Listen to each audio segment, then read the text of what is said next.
Our hearts beat to the city streets. We began to feel the fire. We rise like tall buildings as the chemicals, they take us higher. The night's young, it has just begun as she puts her hand in mine. We wanna chase the night, wanna dance to the light, pull the stars from the sky, just two hearts running wild. Never sleep, never stop, as we shout from the top.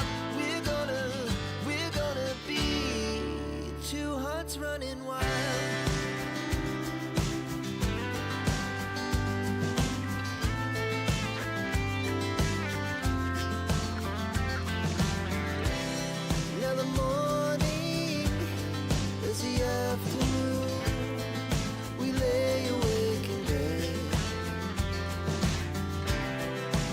So loud as the hours pass, we're gonna do it all again. We wanna chase the night, wanna dance to the light, pull the stars from the sky, just two hearts running wild. Never sleep, never stop, as we shout from the top. We're gonna be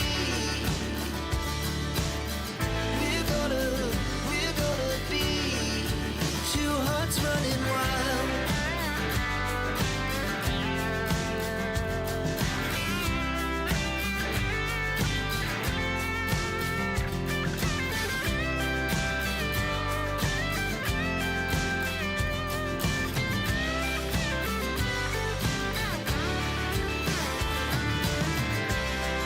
The moonlight, summer sky, it was the best we ever had. And we'll stay young forever. We'll never have regrets. We wanna chase the night, wanna dance to the light, pull the stars from the sky, just two hearts running wild. Never sleep, never stop, as we shout from the top. We're gonna be two hearts running wild. We're gonna be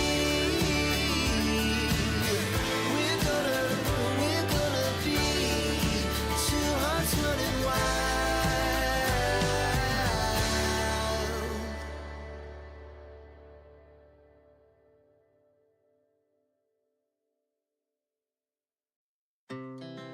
Our hearts beat to the city streets. We began to feel the fire. We rise like tall buildings as the chemicals, they take us higher. The night's young, it has just begun as she puts her hand in mine. We wanna chase the night, wanna dance to the light, pull the stars from the sky, just two hearts running wild. Never sleep, never stop, as we shout from the top. We're gonna be two hearts running wild.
Good afternoon, everyone. I do apologize for the minor delay because I just quickly had to grab some food.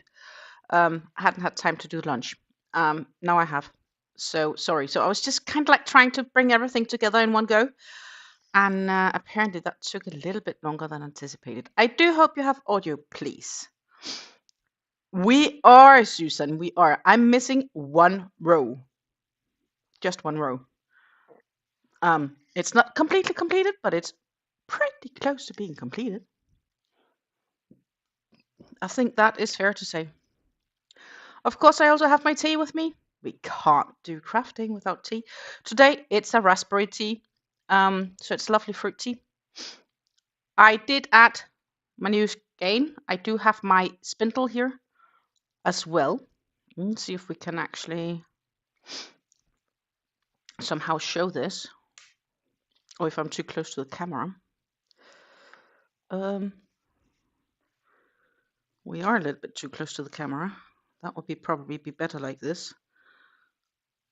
This is kind of what we are at right now. It would be better. I should probably put the camera down for you guys to better see. But actually, the I would say the yarn thumbnail shows pretty good how far we are. I have done the first. So I finished the row I was missing when we ended Wednesday. Plus, I did the first 2 of the 3 rows around for the edging.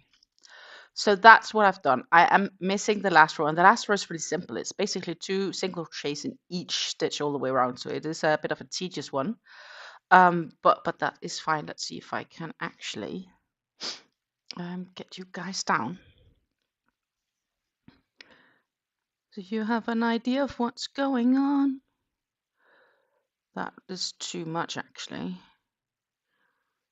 That would probably be more like this, I think. 5mm needles, and as you can see, we are starting to get this roughly alike edge on it. So yeah, we are pretty close. And oh, I need to weave in ends, because that is where I had to add the yarn. I got like half a side done or something like that with the yarn left. So it wasn't the single crochets. So I was almost like, I knew I had to add an extra skein. So it's 4 skeins plus a little, which means that for this particular one, either I need to make a smaller size or I need to skin up. Or in any case, my hobby kind filler yarn that I originally wanted to use for this, which is like a lovely, gorgeous red, it's not going to happen unless, obviously, either I make a smaller version, which I can't fit then, or whatever I figure out. So I'm happy, really happy I ended up choosing this yarn instead, because I knew I had extra of it. So let's add this one on the yarn spindle. I didn't have that much last year, and I wasn't too unbothered to actually add it on the spindle. And hello, Lisa. Thank you for asking everybody to give me the thummies, because the thummies are super important. They do support me for absolutely free. Good afternoon, Hella. I know I have to admit something. I bought yarn. I know. But I bought it and got it sent to my mom, because she is the one I hired to knit for me. So I want this t-shirt we talked about, and I decided to order it. I am in doubt if it's gonna be my size, because the sizing doesn't kind of like go up high enough. I'm a tiny bit afraid, but in worst case she can fit it, and then it's a gift from me for her. She gets to knit it in any case. So I bought and sent her yarn, I admit, but it's all right. It's not adding to my stash, technically speaking. And good morning, Megan. Happy Friday to you as well. Another Friday ahead. I finished work, and I'm guessing you're just more or less started working. So here we are. So the only thing I missed from this last round was to slip stitch into this first stitch, and then I need to turn around the work and do 1 single crochet in each stitch all the way around. So that is a fair amount of single crochets, I can tell you, because I already increased all of the stitches all the way around by 50%, because the last row was like 2 single crochets in one stitch, 1 single crochet, 2 single crochets, 1 single crochet. And that is why you're slowly seeing this sort of like flaring edge coming up. It's looking good. I do like the design, I have to say. So far, it's also been generally very easy to make. I think I would personally love this one maybe in a thinner yarn, and reuse the pattern for a somewhat thinner yarn, for a more breathable yarn. That is definitely something I could imagine happening. So let's see, I need to slip stitch into this, and then that is the last stitch of the row. So I need to flip this one around to work this way around. I have to say it is, especially now, slowly really getting to be a size where it's not super convenient to work with. I do need to chain one before I start working around. That was my slip stitch. Yeah, so I don't need to work into this, I need to work into this one. And then I will place my stitch marker just to remember that was my first stitch and not the other one, but it should be fine. I'm assuming it will be fine at least. Good morning, Rev. I hope you're having a great morning. As I said, we are gonna finish this one today. I have not been crocheting super fast on it because I sometimes can tend to, when I just do single crochets, to get a bit too tight tension. So I'm actually trying to loosen up my tension, and that goes a bit slower when I do. And now, as I said, it is literally in each stitch all the way around. It's 1 single crochet, 1 single crochet. Well, not 1, 2 single crochets in each of the stitches. So we double the amount of single crochets we had from the previous row. Once I'm gotten all the way around, we're finished. We can make a fit together. No idea how long this is gonna take, but probably, I don't know, an hour. I have no idea, maybe less. Then afterwards, we'll figure out whatever project we'd like to work on. I have a cowl I'm knitting on. We have the Simply Yet, so the Simply Yet Effective Cowl inspired pattern, so to say, because I kind of ended up adapting it for my own. And then we have the Hat Collector Shawl. And we also have, what is it called? The Water Pearl Shawl as well. So we definitely have working options for once this one is finished. We are not starting on a new project today. That is probably not a good idea.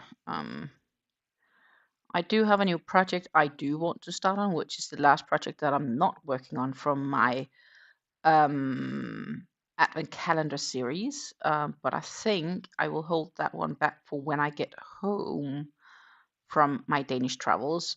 As you know, I have to leave for Denmark due to a funeral.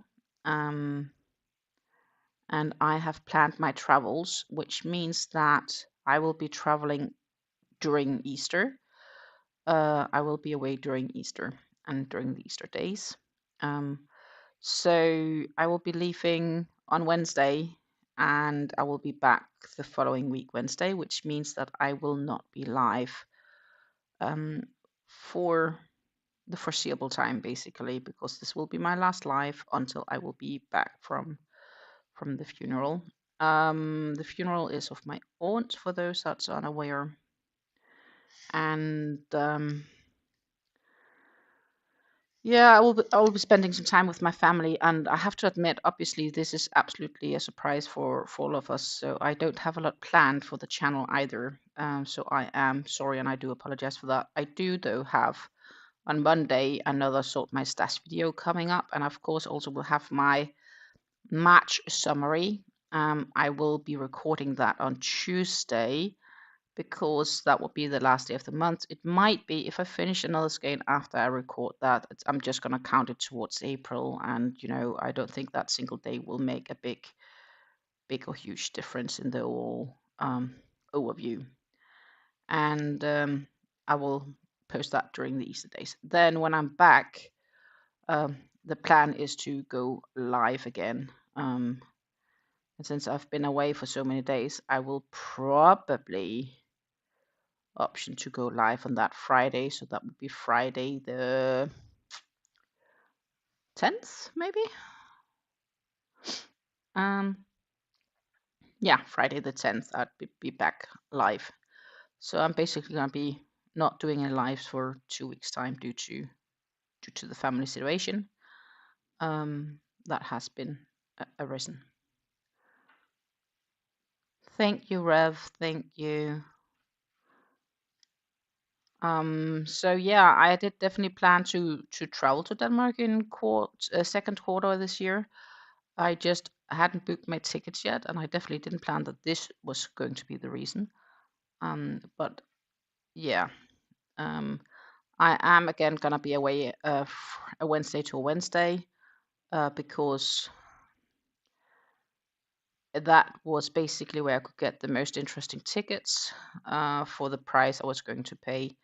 And it is definitely more expensive traveling a bit more like last minute as this is, because yeah,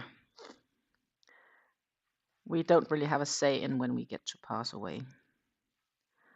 But the good news is that she didn't have any pain when it happened. She just passed away in her sleep, and that is quite beautiful actually.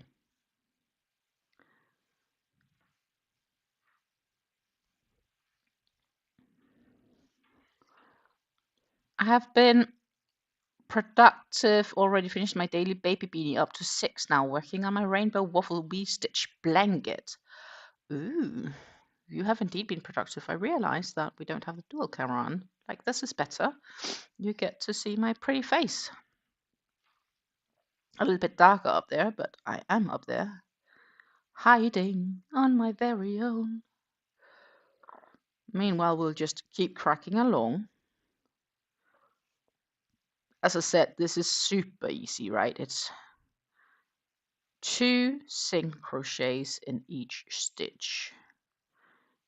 And goal is not to pull or tag or trog too much in it. It's just 1 1 2 2 1 2 2, and that gives you this sort of lovely flaring feeling, and the edging. That's all right. It's different, but yeah, why not?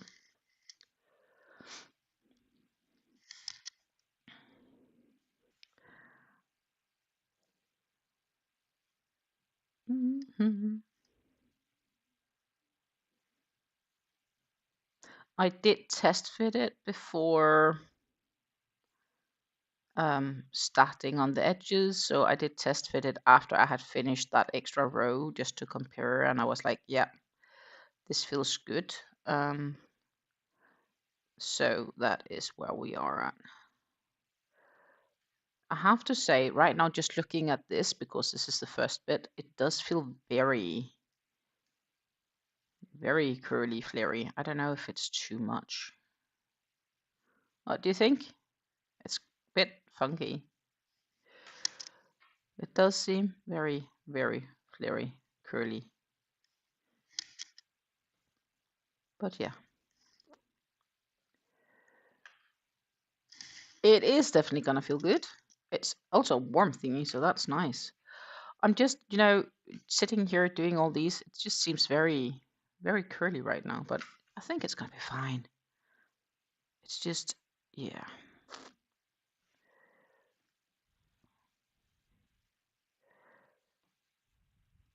I guess it looked nice also without the flares. For me, I could also just have done a couple of rows single crochets, like no question, without the extra single crochets to add the flares. Now I almost feel like frocking it all back and doing that. I really, really shouldn't do that because, oh my goodness, it feels like wasted time if not needed.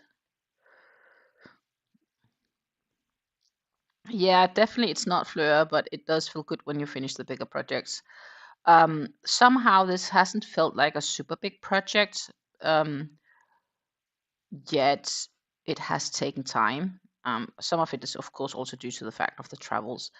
And let's face it, I am again going to be a week in Denmark, and that's not exactly beneficial for certain projects I have got ongoing. And I need to bring something with me again. I can imagine that I'll bring the water pearl shawl with me, because the yarn used for it is like, it's pretty light and small. So yeah.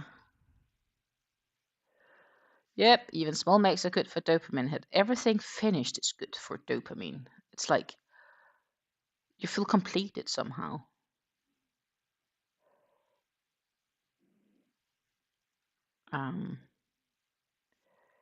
But yeah, so I'm just cracking along with my 2 single crochets in each stitch, which feels like an awful lot. And it is an awful lot, honestly.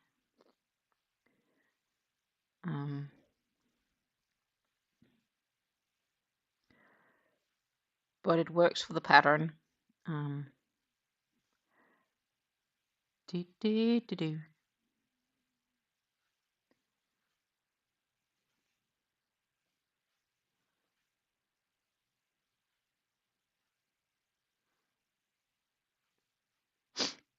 And then we also found it's also in the waffle stitch, like a sweater. And I'm like, I'd like to make that. Just not necessarily in the yarns that they are suggesting, because that is going to be an expensive one.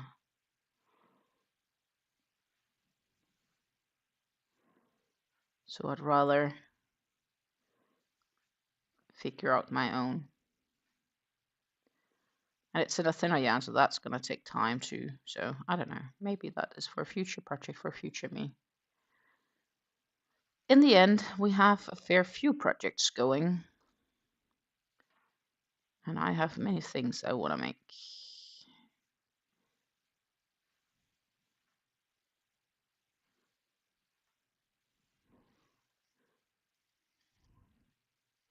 These beanies takes like an hour for me, and it's a nice way to start the day. Just a little hit of dopamine. Yeah, I can imagine.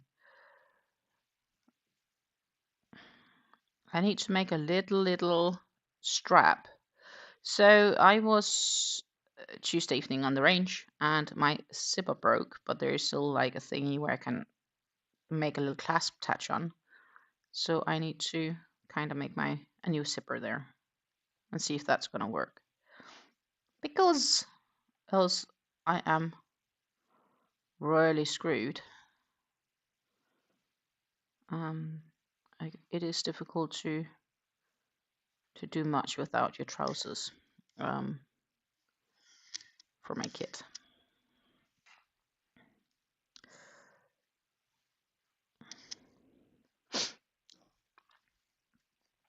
Lisa says, I had something exciting happening yesterday. We have lived in this house for 16 years that I've never seen this before, but yesterday I had 2 bald eagles on my yard. Wow. That's amazing. That is amazing. I can't share that with you guys. But what I can do maybe.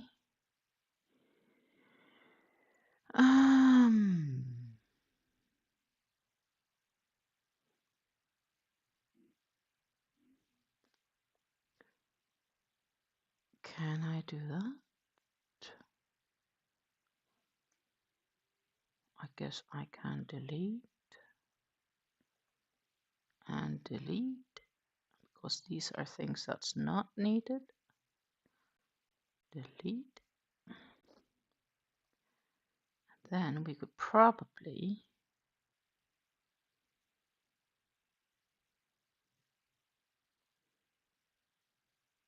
do like this. No. Oh yeah, that would work technically seen.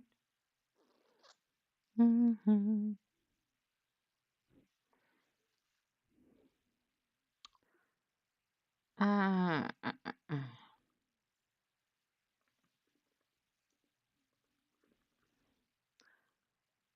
Like that. Like that. Then I guess that's the wrong name, but it works. Then we just need to. I wanted to show you guys something, but I just need to pop it up big enough. Let's see if this is gonna work.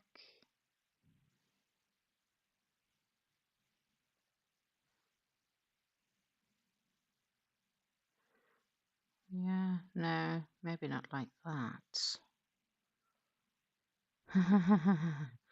This is crazy. Okay, let's see if this is gonna work. Like that. Ta-ta. Look, this is my garden. Except you don't see all of it, I see. I don't know why that is. But yeah, that is the flowers, my tulips. Should have one more.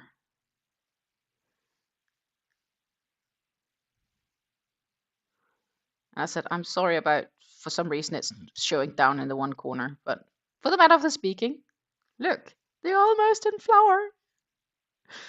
That, my friends, is something that makes me happy.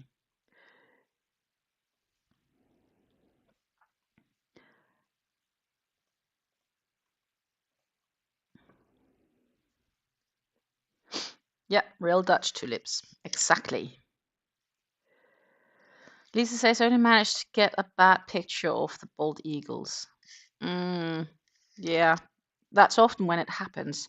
We had a falcon a few weeks ago, and I wanted to get a picture of it, but of course it had flown away before. Like when I realized that it was only 3 feet away from me, sitting in a tree. Like when I got the phone out of my pocket and kind of got the camera mode on, it flew off. So I never reached to get a photo of it, sadly. So I could definitely relate to that. I love most parts of nature. I don't love the woods, ticks, and coyotes we have here. And Susan also loves nature. But yes, that is real Dutch tulips. I just have a few. I don't have a lot, but for the matter of the speaking, I did a couple of years ago, 2 years ago actually. I did a recording where we went to a Keukenhof. That is a garden in the Netherlands that is very famous for its tulips. Like it is a tourist attraction, huge tourist attraction. And if you go to my channel, I could actually see if I could find the video and just share it. That would probably be easier. But as I said, it's 2 years old. It was in just after Easter 2 years ago. We went there and I had the opportunity to show it to my parents. That was just before my mom turned ill. And I'm quite happy we reached to do that before all that went down. Let's see if I can actually find it. Is it so long ago? It is apparently. It's just a short video. It takes like 7.5 minutes. It just has some music on the background playing, and it is small videos and photos of the garden. So for those that want to watch tulips, you can have a go later. But I'm just sharing the link to the video here for those that's not wanting to search for it. But like after the live, you can go and watch it if you want to watch the few tulips. Just like a short little video.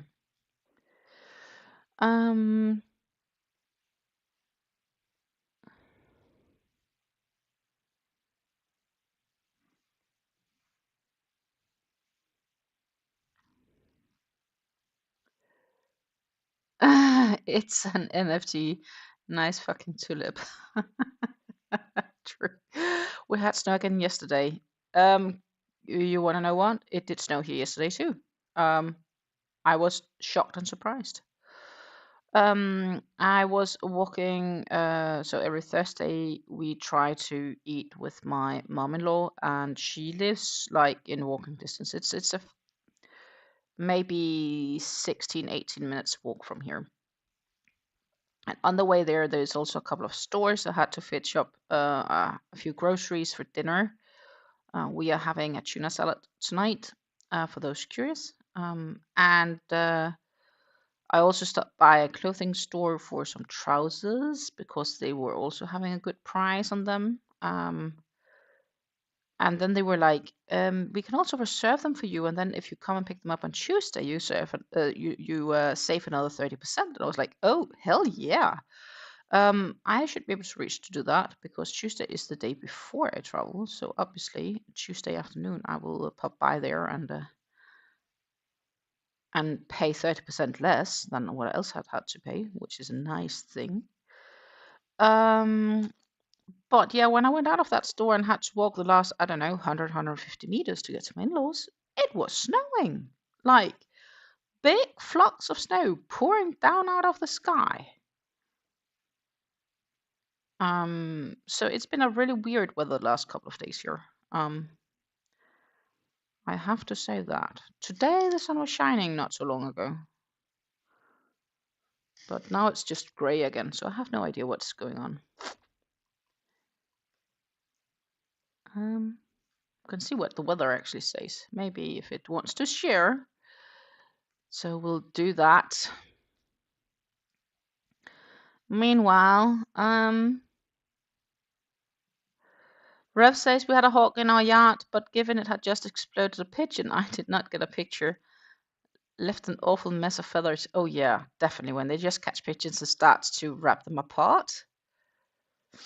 We had a lot of raptors around here, but the eagles were the first. Nice.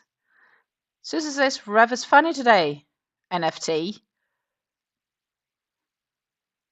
And yeah, hawks hunt things and keep rodent population in check. So we like hawks. Definitely. And Rev claims he's always funny. The weather in Nijmegen right now is 50 degrees Fahrenheit, so that's about 10 degrees Celsius. Wind is blowing from south-southwest at 13 miles per hour, which is about 21 kilometers per hour. And the current humidity is a 48. And it is mostly cloudy, which is definitely true. Sometimes the sun does peek through.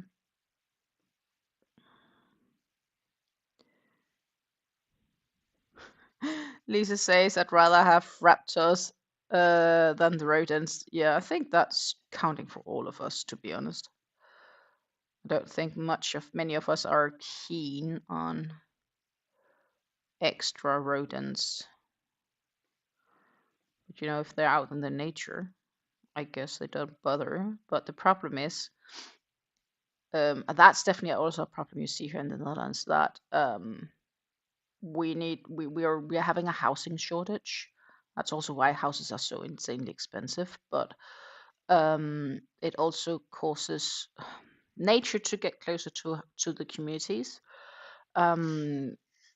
And you see more and more wildlife where they're normally not living because they don't just simply have many other options. It's basically the same up north where you have ice bears in cities and stuff like that, where they're not definitely supposed to be either, but there is only so much space available, and we all sort of have to live with one another. So if the rodents could stick to the forests and fields and all that stuff, we would have no issues with them. But there are so many rodents that they can't all be on the fields or in the forests or where they should be, that they eventually will come to the cities, especially if it's easy food. Because that's another thing, right? They will always be attracted to easy food because they need to feed themselves and they need to feed their families.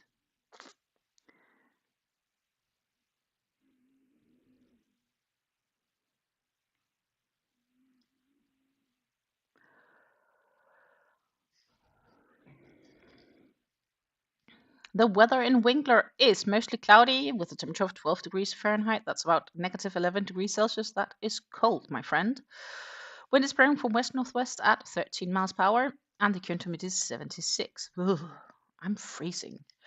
Meanwhile, I'd definitely much rather visit Rev in Vaco, because in Vaco the conditions are cloudy with a temperature of 67 degrees Fahrenheit, about 19 degrees Celsius. Wind is blowing from southeast at 3 miles per hour, and the current humidity is 84. It does sound humid though, but it sounds much nicer temperature-wise. I'll take those over the freezing ones. Let's see what Nightbot says about New Jersey in a minute. The weather for New Jersey is cloudy with a temperature of 54 degrees Fahrenheit. That's about 12 degrees Celsius. Wind is blowing from northwest at 12 miles per hour, and the current humidity is 83. Rev, it does sound like you may get rain today with those humidities. But it's not always raining just because there's a high humidity, huh? But there's a possibility. Time will show.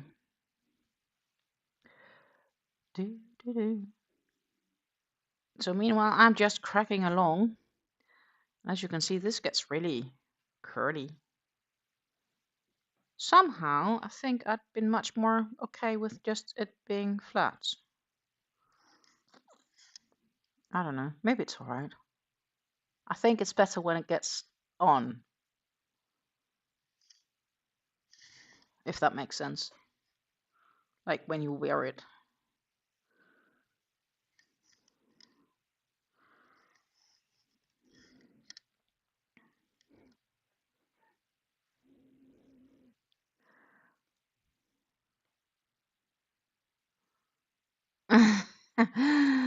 Lisa says, I'd take the rain and your temperatures instead of the freezing cold. I do not blame you for that. I think I would likely do the same. It was raining a lot yesterday. Also Wednesday I woke up to rain.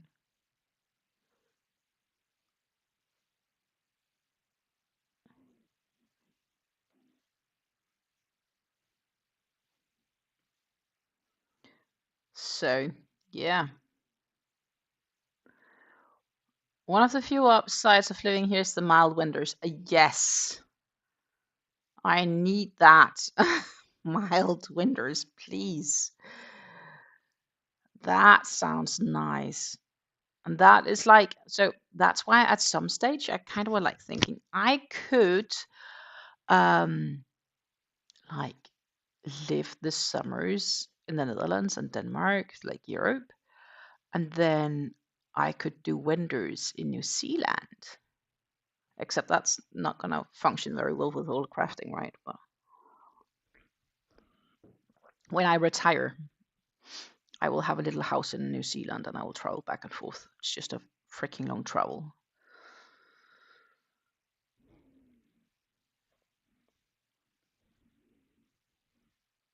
But that seems like a dream. A distant dream. That is the cheaper version of this dream is buying a house in Spain or Portugal and travel back and forth.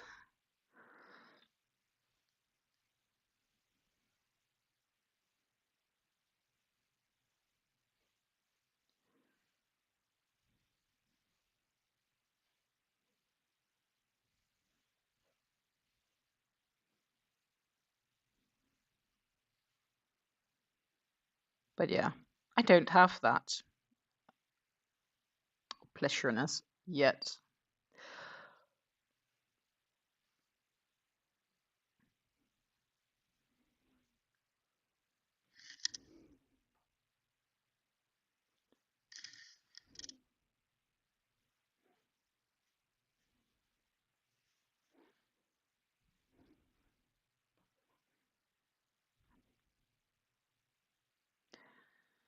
Of course, we paid it back in spades in the summer. Yeah, because it's really warm there in the summer, right? Like you have like constant 100 plus. These days we don't get any mild weather. No, it's just cold up there, I guess. Cold or I don't know what is summers then? Warm or more like what I'd consider temperate? And the winter for Rev is more like my early falls, which I'm okay with. Maybe I need to move to Texas then. Probably shouldn't though, because I don't think I'd like the summers.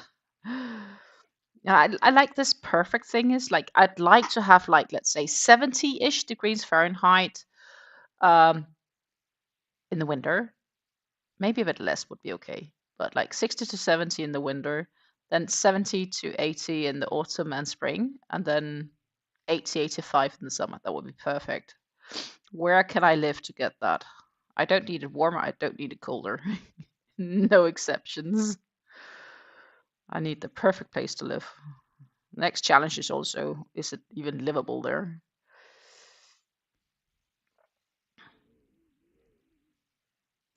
And I can actually feel that Dutch winters generally are milder than Danish winters. So when I travel home,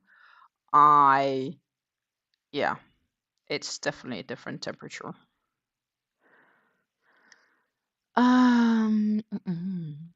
Susan says she likes the curly border is adjacent to the boxiness of the waffle stitch. Maybe that's true. And Lisa says the south of Spain is gorgeous. It is. It definitely is. I'm not gonna be sad about Spain. The question is if my partner would be open for Spain. I'm not necessarily sure if I want to get a house there or something. It's a financial thing as well, I guess. But it's cheaper buying something there than it is here. But it's just there is some inconvenience to it as well. I think we just got advertisements because something popped in off my letterbox. Rev says the wavy finish is nice. I think some tassels would look good as finish for that. I'm not tassels on a cardi. I don't know, maybe.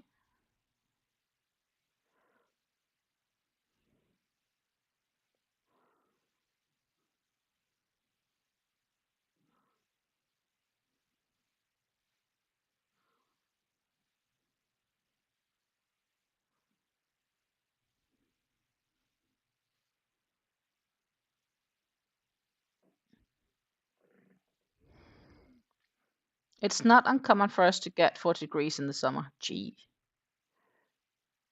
And Susan says sounds like Southern California. Yeah, maybe that's where I need to go to. It could also sound a bit like New Zealand, except it's a little bit cold in the winter, but the rest is okay. Especially if you're in the Northern Island, but there you can also see some other stuff in life, like cyclones.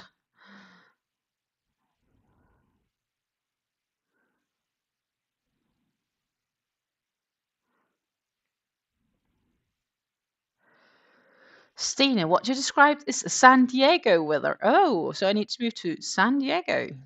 Aha. The challenge is just, insurance stuff and so on in the US is a nightmare.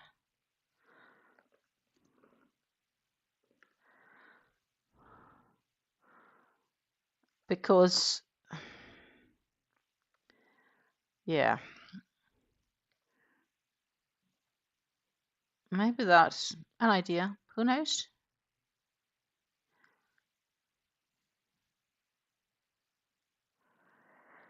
But, yeah,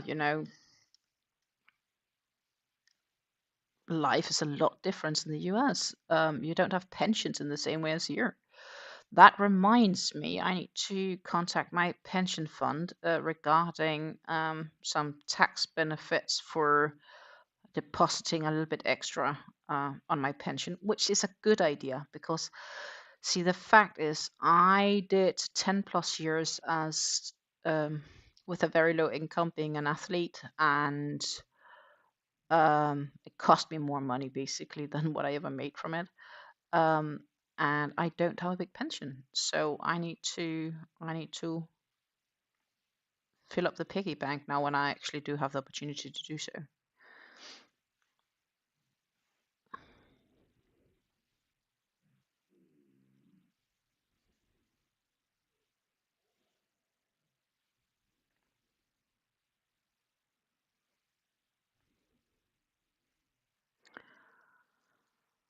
The easiest job in the world is San Diego weather person. It's gonna be nice. San Diego is a very expensive city to live in. I can imagine that's expensive. San Diego conditions right now is cloudy with a temperature of 62 degrees Fahrenheit.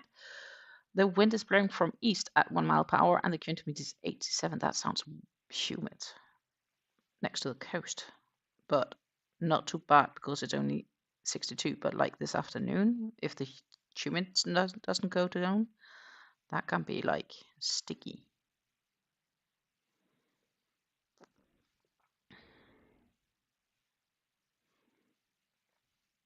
The world seems to be cloudy at the moment.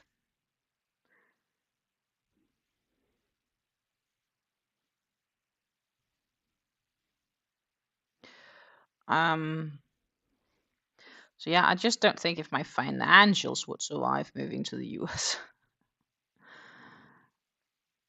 Like here in the Netherlands, I would get a paid out pension from the government even, based on the fact that I paid a bunch of taxes over the years. So they have like a base pension thing. I don't know. Do you even have such thing in the US? So when you get to the official pension age, currently I think it's 67 or 68. My pension fund claims I will retire at 68. So I'm like, I hope to retire before, but I'll take that. Rev says I would not recommend moving to the US right now. Yeah, no, I wouldn't either. At best, I would just only visit on vacation or something, but I definitely would not want to live there permanently. I think I am reasonably happy where we are. I think my partner feels the same. So no intentions of moving anytime soon.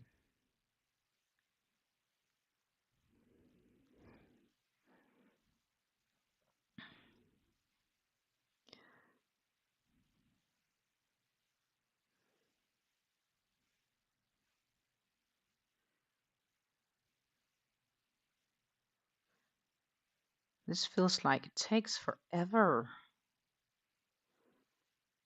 But that's because I do 2 stitches in each. So we have progressed, obviously. But it still feels like it takes forever. I'm like maybe 1/3. This can take more than an hour, ladies and gentlemen. That's just how it is then. Then we can fit it and then we can decide what we are gonna look on next from all my crafts. But yeah, so I finished one more skein yesterday because that was finishing up this. That was nice.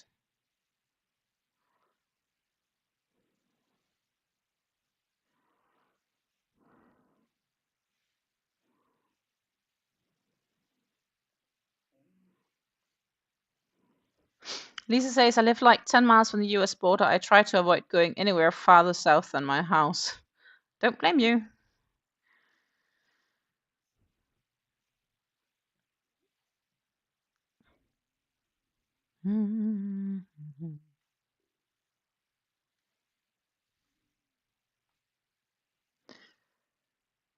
I am though right now, as I said, binge watching a bit of the Lincoln Lawyer. I think I missed the last 2, maybe 3 episodes. Well, it's definitely going to happen this weekend. Maybe even tonight. I don't know. What is, and I can say you absolutely for sure, I am going to sleep out tomorrow morning.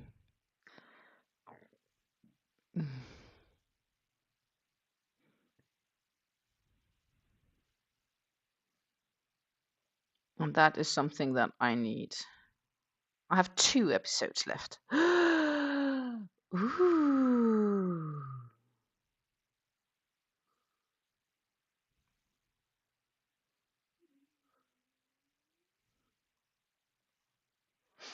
Yeah, that could happen tonight, maybe. I need to find something else. I did find a new series on Netflix. For those that could be curious, I am definitely going to watch that one with my partner. So that is pending for when I get home. If you want a good krimi and you have Netflix, you should maybe consider testing out the series Harry Hole. It's a Norwegian krimi. It's written by a Norwegian author, and it's great writing. So I'm curious if they have made the series just as good as the writing. That would be nice. But there is definitely potential for quite some series if they do a book each season.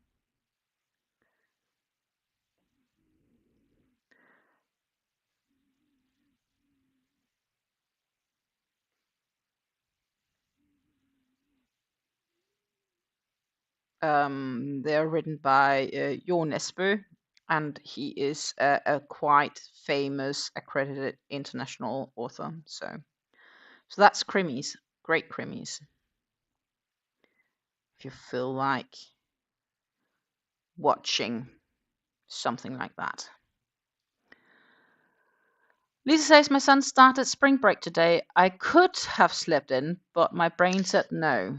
Yeah. Well, I am definitely going to sleep in, and the reason for that is I haven't like had a really good sleep in for 2 weeks time. So I am definitely going to sleep in, and Sunday I have to get up early. Plus we are doing the time change on Sunday here in Europe, which means that we push the time forward. So I lose another hour of sleep on Sunday. I definitely need to be well rested and just sleep until I wake Saturday. Because Sunday I am out of the house doing business. Earning some money would be nice.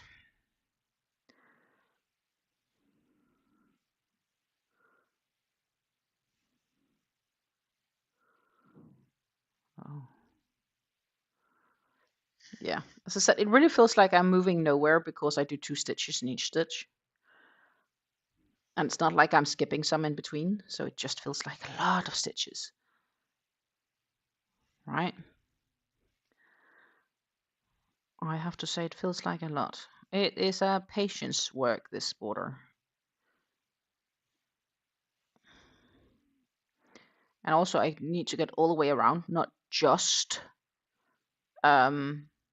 the bottom part, but all the way around. So the sides I did 2 single crochets in each, either double crochet or front post double crochet.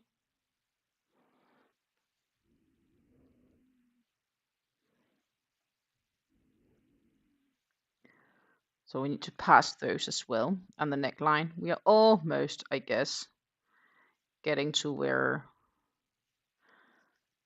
So this is the end, and then we start on the neckline. So we're like probably like halfway when we get to that stitch marker.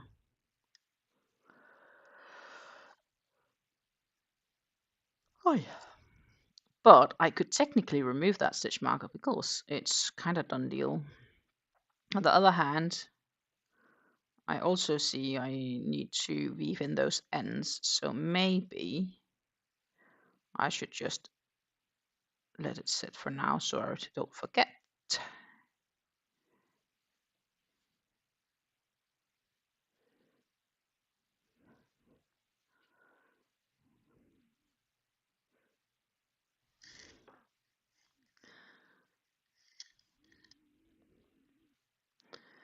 Dun, dun, dun, dun.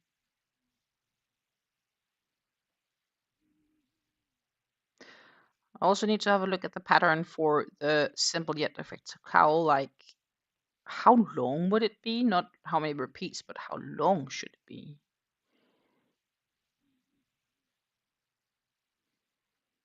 I am considering if I should bring that one with me to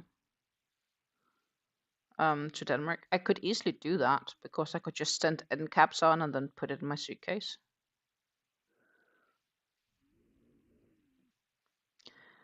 And since I will be celebrating Easter Monday in Denmark, I will definitely have something to do there.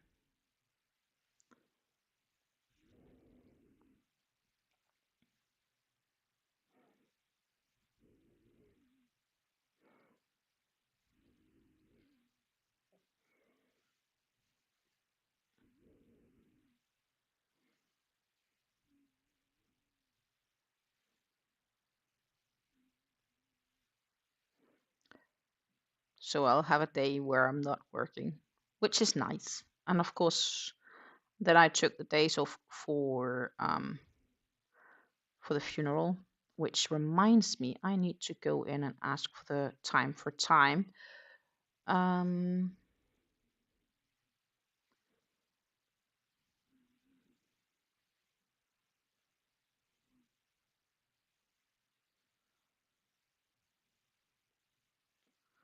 Because I'm not using a vacation day, I'm just using some overtime I built up back in December.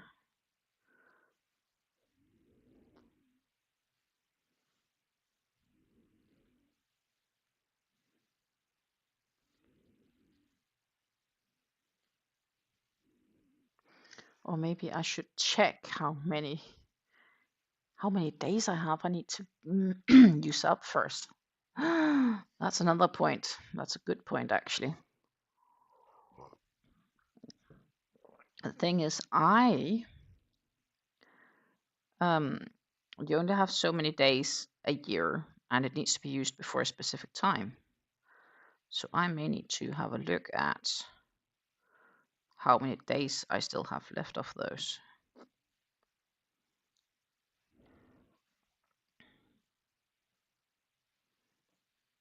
If I have any left. It's a little bit unclear from our system.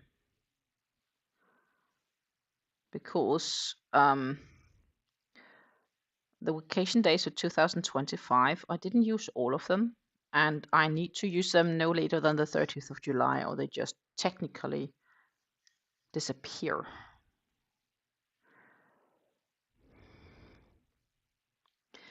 Lisa says back post rows are so slow. Do you want to trade for this? It's 2 single crochets in each stitch, and there is a heck ton of stitches.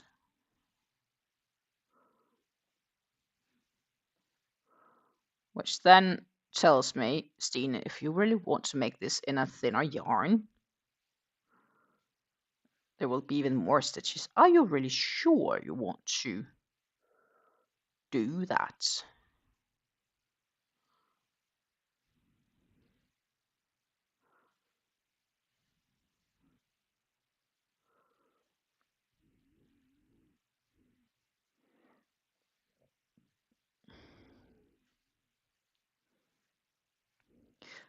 I'm just happy this isn't puff stitches. Try imagine doing this in puff stitches. Oh my goodness. Now that would warrant some crying.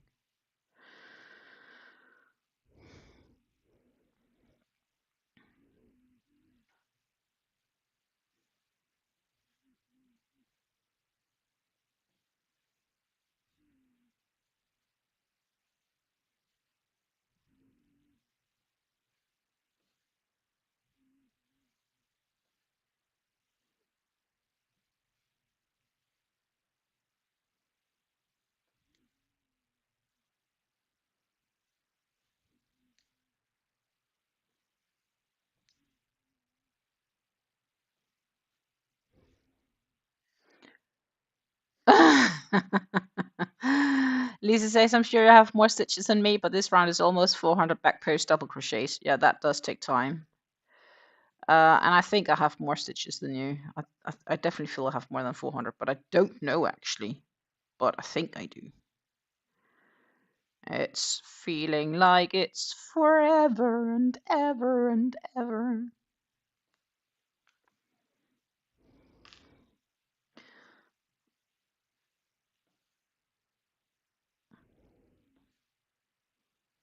That was a corner.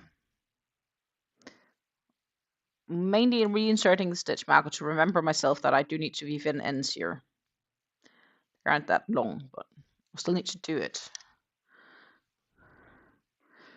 Now I only need to do, let's see if I even can do that. I could do maybe this. Ta-ta! It's a little bit dark, sorry, but you know, it goes down here. So this bit and the neck is the only bit I have left. So I definitely half-ish way. Yay! Yay!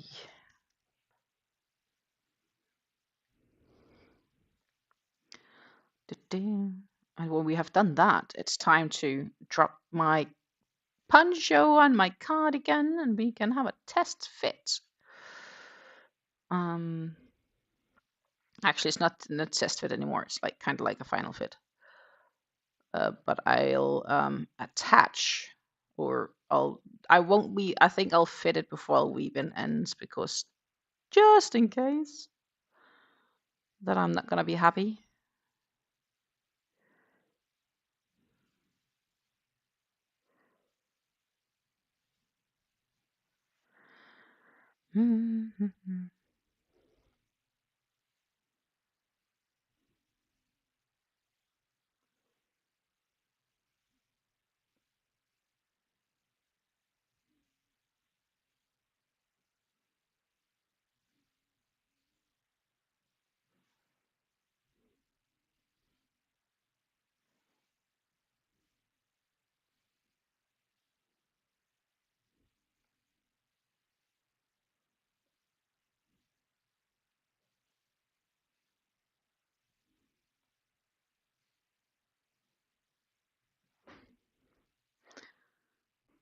Yeah, it feels so long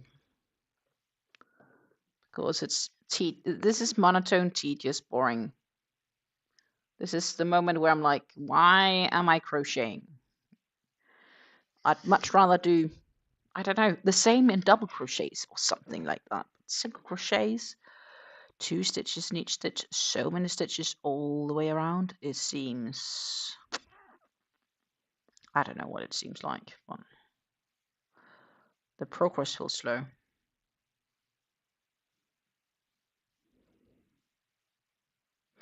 It's probably also because it's, oh, I forgot an extra stitch here. Probably also because it's just the same color, right? So it's not like it's color changing either that you can look out for, or it's just the same and the same and more of the same.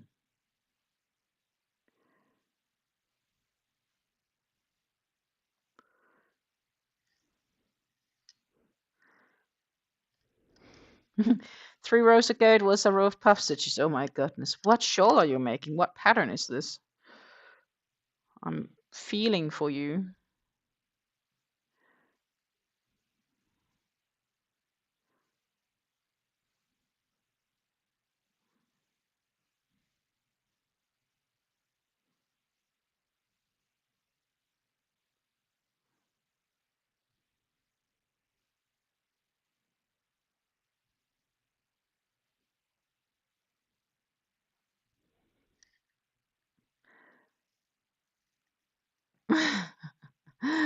Rev says boring crochet project queen size blanket, one color, all single crochets. That sounds, yeah, tedious. Lisa's making the Paimutan tea blanket. So that's a fun thing, I guess, is when you at least know that you have a different type of stitches in your next row.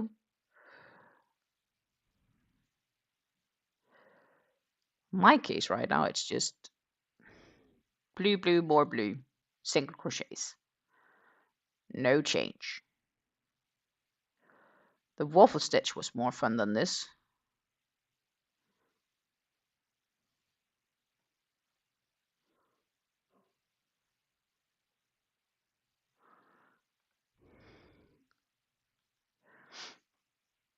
Yeah, that's torture. You would never want to make anything in that color again. Not if you make a queen-sized blanket in own color, just single crochets. I think you're right. That's also why I am absolutely fascinated and respect of those who can make and withstand crocheting a full temperature blanket. That is just nuts. Like, gathering the data and stuff would probably be okay, but oh, God gracious. Or should one then gather temperatures for when being on the road, like traveling, where you like physically are? Or should one just gather them for home? Because that could become quite interesting, because I do travel a bit, right? That could definitely turn it a bit funky.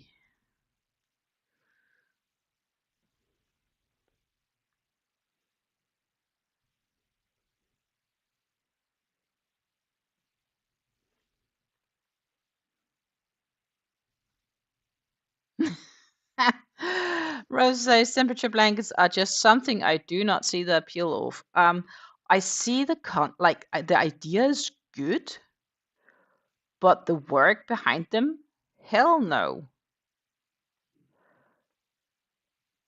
And then you get behind and you need to catch up, or I don't know what happens, right? It's ugh. I know that Lisa is going to make one for her grandchild still, but that's at least baby sized.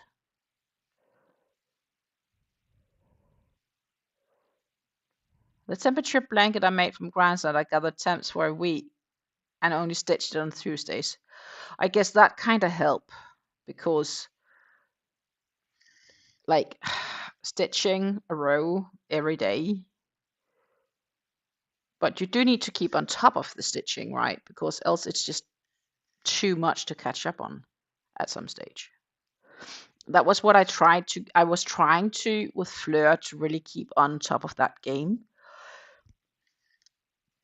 In the beginning it was super easy. Eventually I just still needed to like ensure I had a certain amount of work done on it. But it wasn't something I quickly did because it was quite a job just to like get to sit down with it and prep everything. I still have the scrap yarns laying, and I'm going to knit with that at some stage. I do, though, that said, all of them except for one skein, which is a full skein, I did consider them used. So when I do start knitting with it, it won't count towards my yarn consumption, unfortunately. It will just like make those scraps disappear from my stash.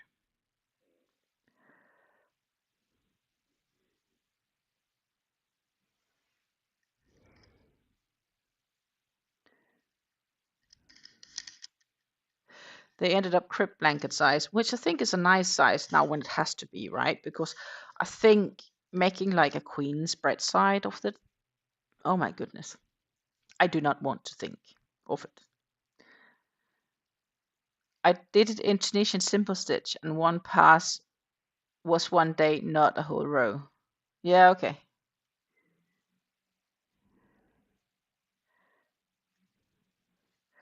But I think bottom line, it's just about figuring out what you can and cannot do, and what you enjoy doing and what you don't enjoy doing. Like, Rev really likes in making his blankets, and I generally like making shawls, but I don't like making other things as well because hey, else I wouldn't be sitting here. I do like to challenge myself with new things and new ways of doing things and stuff like that.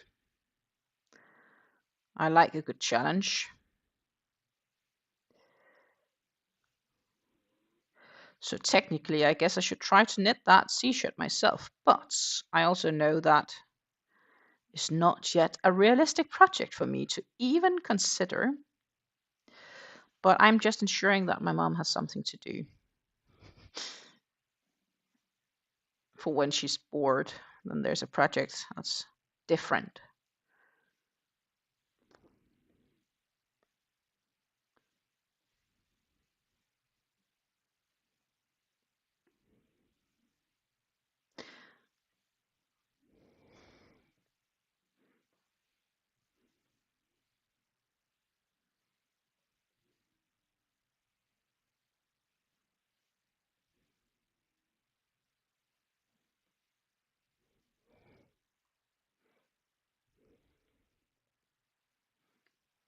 Mm-hmm.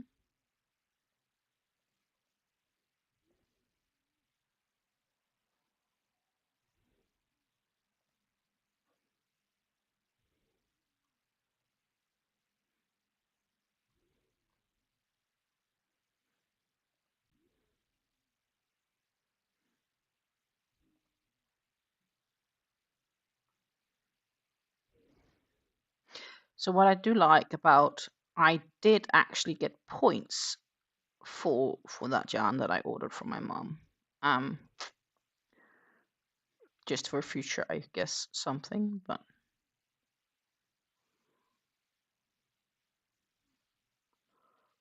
got something.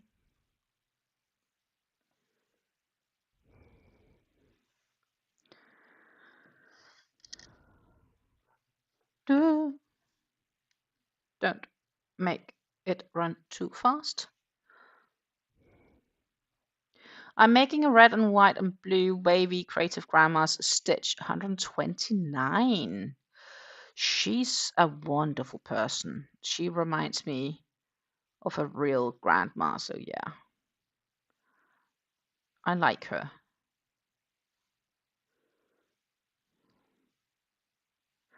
March has been a good yarn users month. I am on pace for 14 to 15 skeins. March has been a shitty month for me. I'll be honest. But it is really not good for me when I'm traveling for yarn consumption, I have to say. The fact that I frogged back as well on the cowl didn't really help it either. So February and March has been meaty core. We need something to happen for April.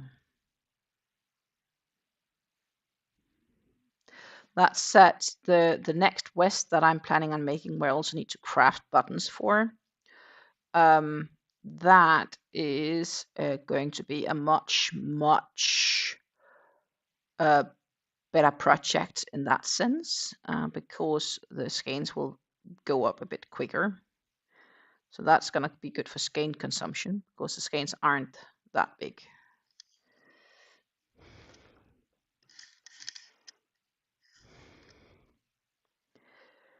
No, I haven't been home much this month.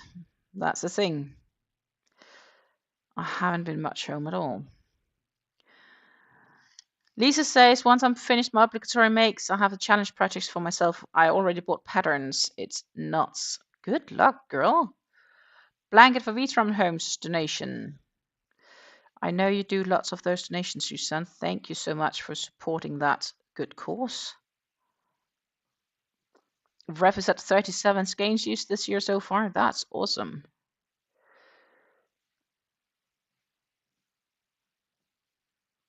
Susan says, I don't count my yarn. I just try to diminish the tops full of it.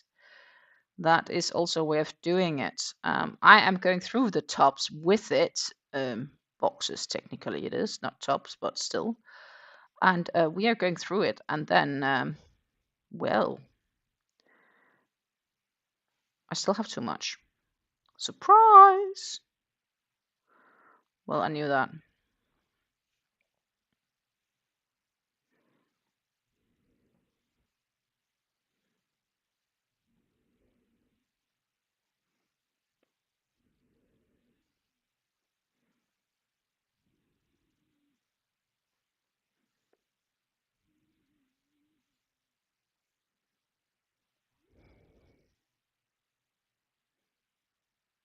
Yes, I am, Susan. I need to make some of the teal buttons because the yarns I want to use are teal colors, so it needs to be like this teal version. It's the big ones I have to make. I actually do have it in my... For some reason I keep it in here, but I only have the one as an example. I just need to, here, find it. These, so it's big buttons. So I need to make a couple of these. I don't remember if it's 4 or 5.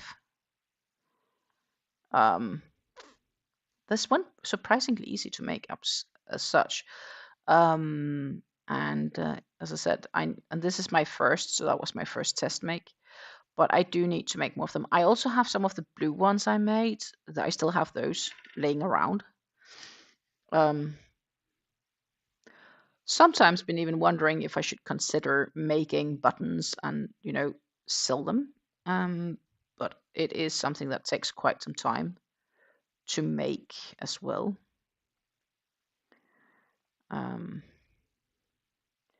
So one shouldn't do it thinking that they will earn a fortune, that is for sure.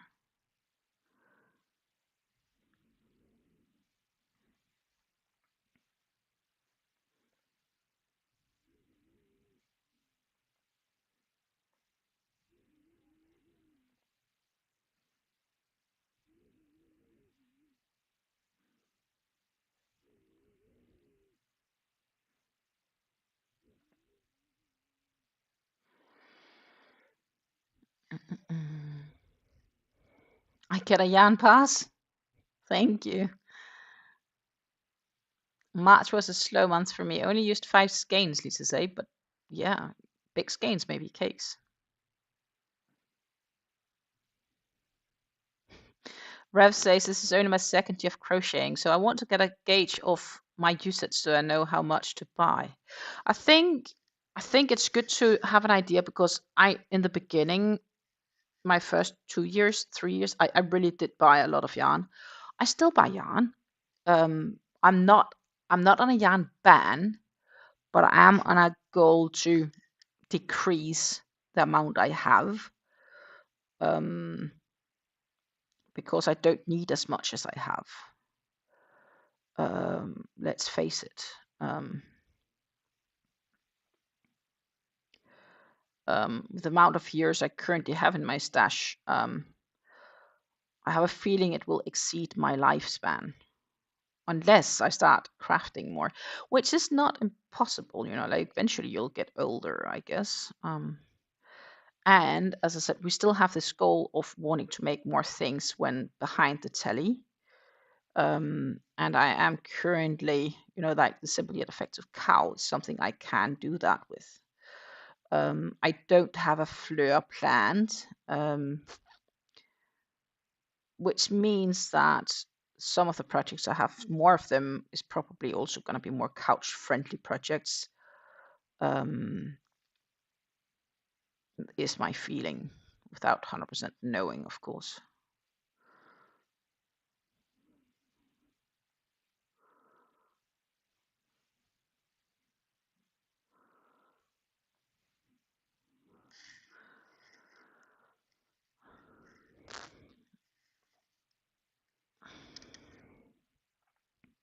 Modern Design also made a really lovely pattern called the whale one, which is somewhat similar in some aspects, or it reminds me a bit of the not the hat collectors, of the Ultimate Sacrifice Shawl. And I think I want to try to do that as well sometime this year, maybe.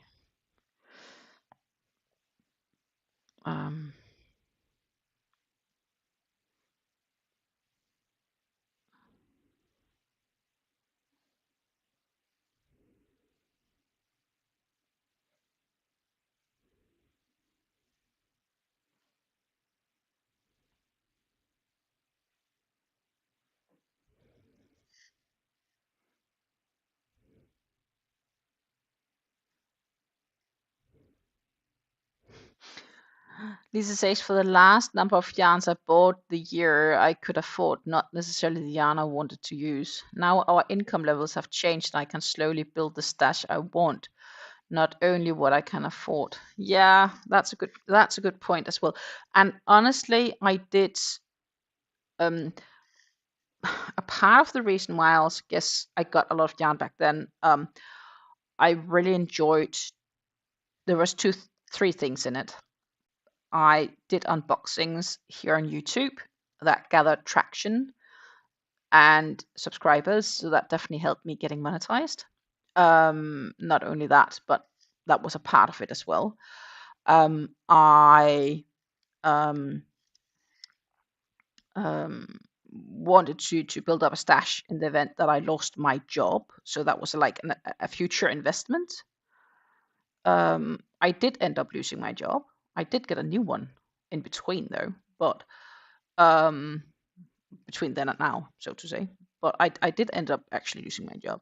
And I guess I had a feeling when I started doing this that this was more like, this is my backup solution in the event I don't get a job, then then then there is still a tiny income I could generate, at least on YouTube. So it was more like a backup plan, but not something I would have, like, it would not have been super sustainable, but it would have been better than nothing, if that makes sense.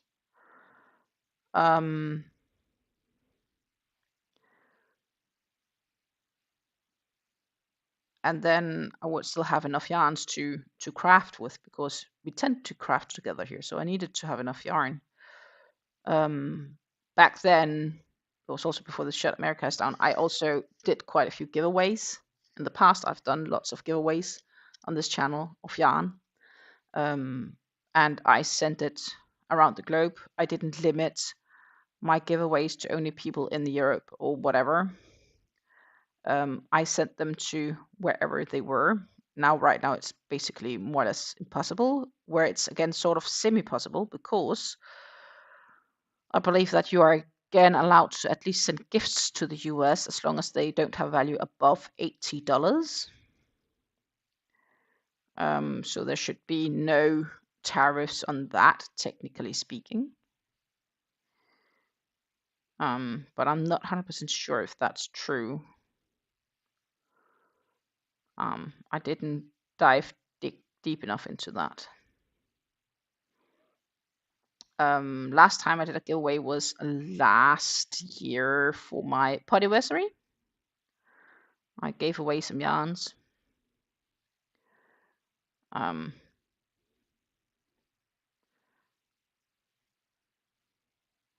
Biggest giveaway I did ever was for the monetization party. I had a big giveaway. I don't remember how much yarn there was, but there was a fair amount.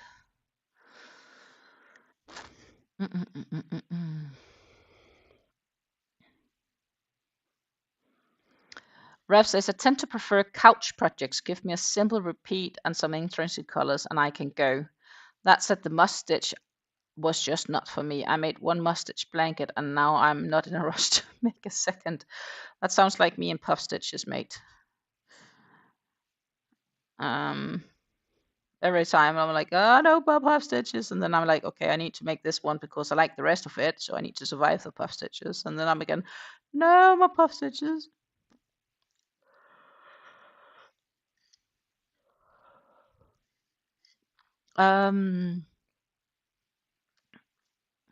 Must stitch works up very slow.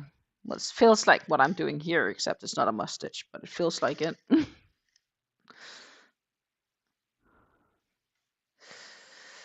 Rev says, the part 2 of my aspirations order just shipped, so fingers crossed they did not screw this one up. I will cross my fingers for you, mate.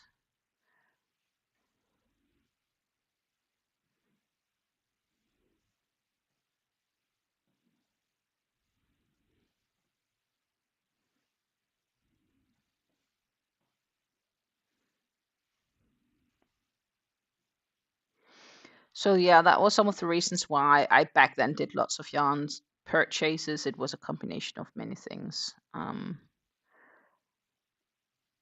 roughly bought yarn, I guess, once a week back then. I definitely do not do that anymore. I don't have room for doing that either. Like, hell no.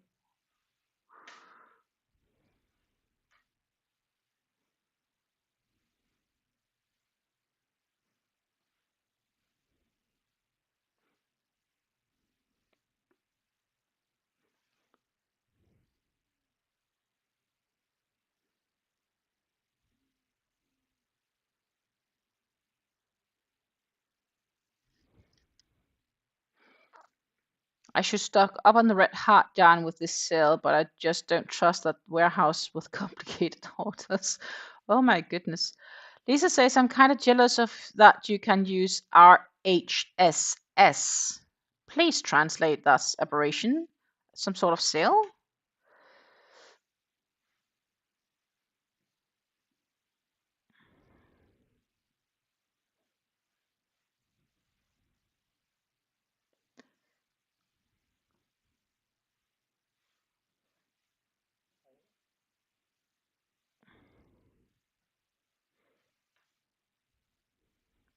Megan says a 40% discount is pretty good. Yeah.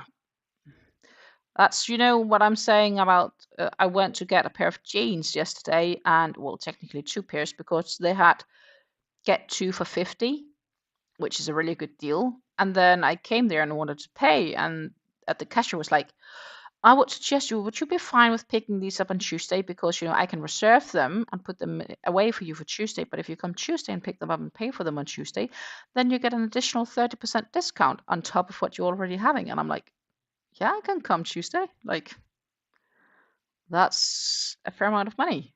Ah, right. Thank you, ladies and gentlemen. Red Heart Super Saver.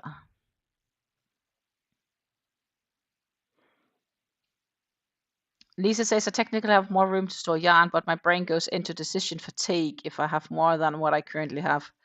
Yeah, sometimes having too much is not good either, I guess.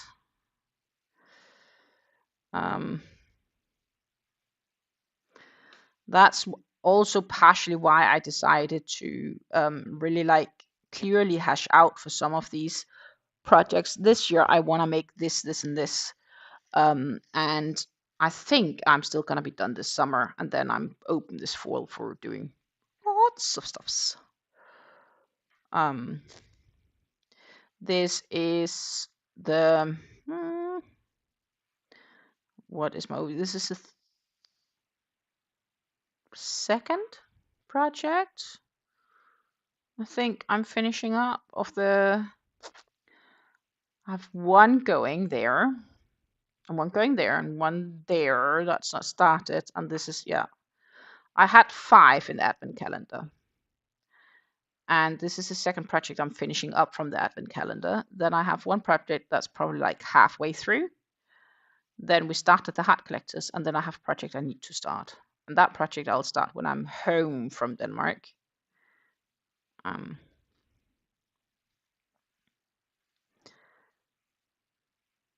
And the hat collectors is the one that's going to take the longest. That is the big project of the year for sure.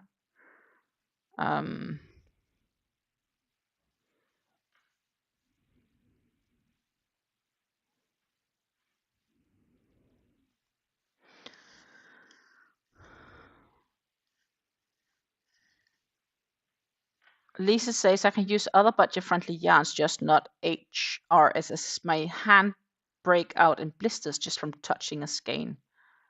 I gave whatever I did have away. Oh my goodness. Whoa. That's crazy. I'm sorry. That would be horrible.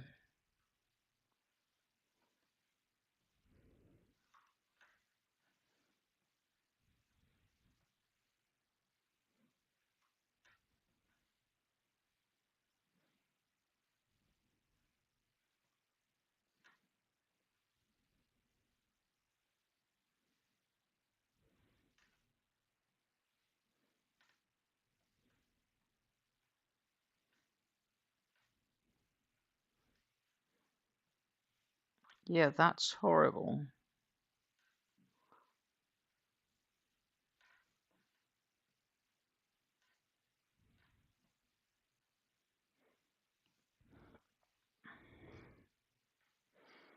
Look, only this much left and I'm done. Woohoo! Small victories. I will say right now there are 2 sources of red heart yarn. Stuff from Turkey is definitely soft, and the stuff from India is still wool. Yeah, that could be. I didn't even know that they had 2 places to make it. Lisa says it's some chemical, not sure what it is. Thankfully, Bernat Premium is easy to obtain here. Right.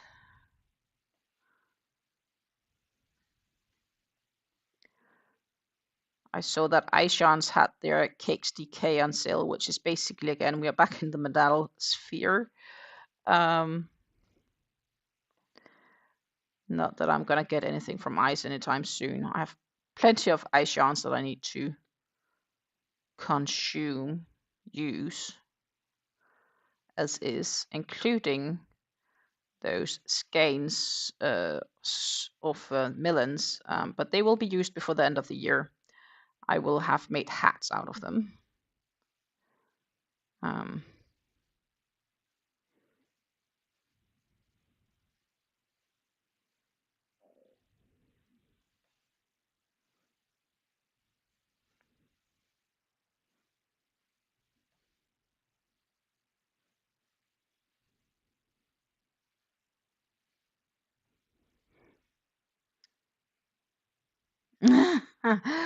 Lisa says the Aishan KXDK Align brand mandala, I can prove it. So I'm missing Align brand mandala yarn in, I do believe it's Spirits.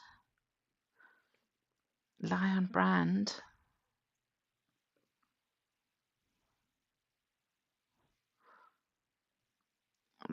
Let's just pop over for funsies. Let's see. Ta-ta. Yeah, it's DK if I'm remembering right. This is actually a site I can access. Oh, that looks nice. Bonus, no, go away.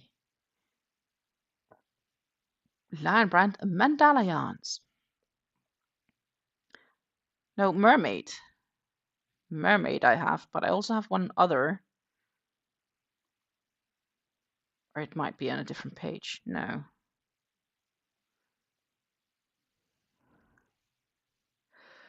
Where could that be? Yeah, Spirit. Spirit is the other one. This one. So I have this one as well as Mermaid. So Spirit and Mermaid I have in my stash, but not from Mandala itself. I have them from two different cake brands, or two different brands labels. One of them is from Ice, and the other one is from a brand called Patia, that is a Turkish brand as well. I'm genuinely just missing a mandala, and then that could be fun to compare them all in one of these colors. But mates, let's just for funsies say we want to get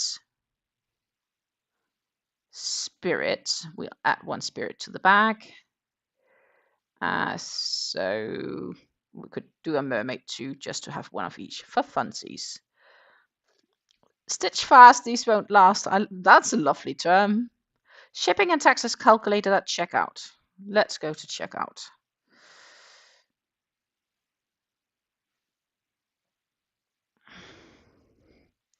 Because obviously I need to go to the Netherlands.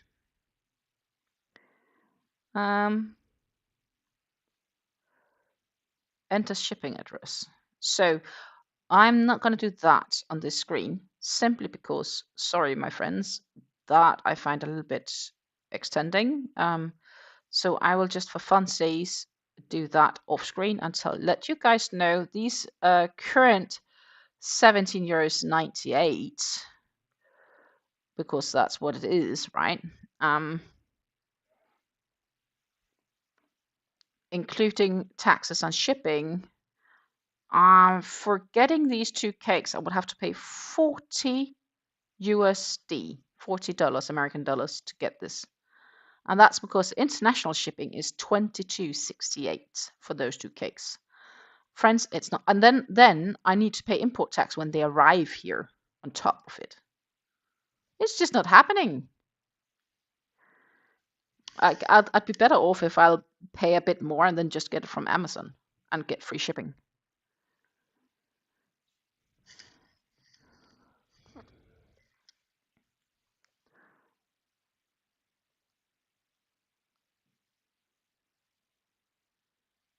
I do believe they did have a sale a bit ago where you could get like 30% off of certain things. That's pretty okay, actually, though. And they do have some nice in between.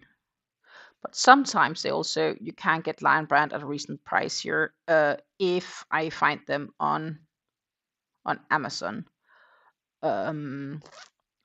But I will need to still compare them to see how much off it is, because sometimes it's not worth it. But I mean, for for those two cakes, $40, that's insane. Like, that's not worth it for me.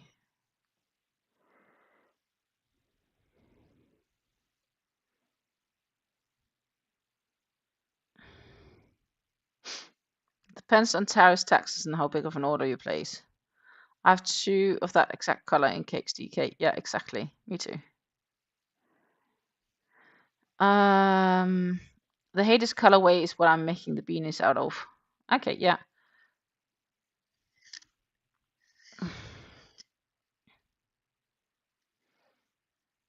Susan says bonus cakes, great deal for 5 each. Rev says Susan depends. You can get decent deals, but they charge an arm and a leg for shipping. But if you break it down by skein, you can get yarn cheaper if you get the right combo. That's always how it is. So it's really about knowing your prices all the way around. For sure. Susan says, Lisa, I've never purchased directly from ICE, but I've used on USA resales. Same with Hobby. Shipping from ICE is a game, doesn't increase evenly. Yeah, that's true as well.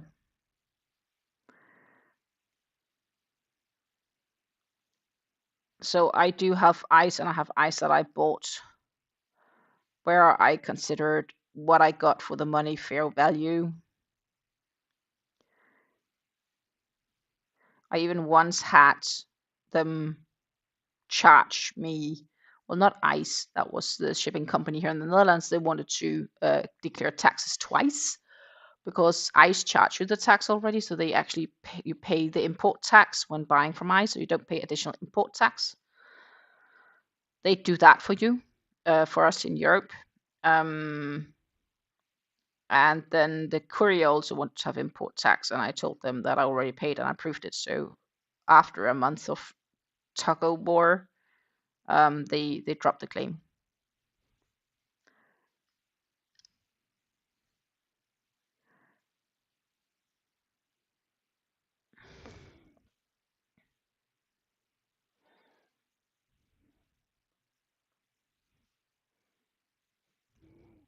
Lisa finds it's only worth ordering from ICE if you do a big bulk order. Generally, you do need to have a decent amount of order for yarn. Definitely. Susan finds it interesting that, yeah, ICE yarn sells on Etsy. They do sell on Etsy. Often that is private persons that either bought something or have extra or don't know what to use it for or whatever. A lot of things that resells on Etsy do tend to go at a higher rate. But again, it all depends.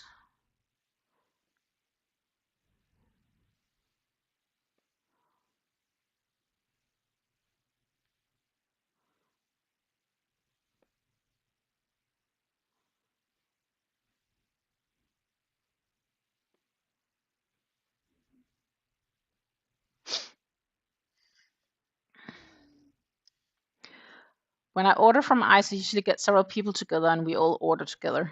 Makes good sense.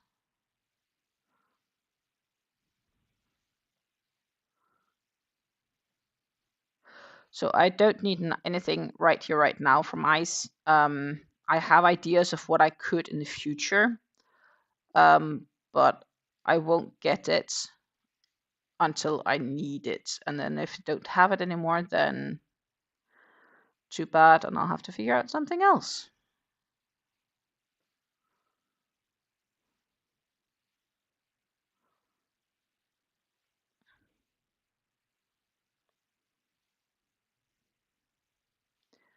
Guess what, guys? I'm almost finished. Such a close race here. That's awesome. And really, really nice because I'm kind of tired. It's been like an hour and a half for one row. Well, okay, we have done other things in between, but still, whoa. I am definitely bored of this. I don't need to see any more borders. Done.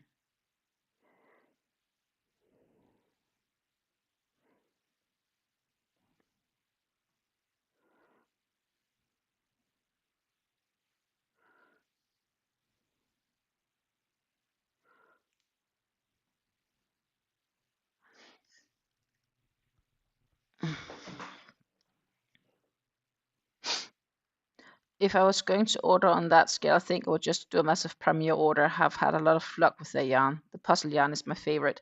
They actually also have puzzle and ice by ice. Lisa says the last order I got from Mice was almost £40. It wasn't all for me. Well, that's a lot. It definitely requires being more if ordering on that scale.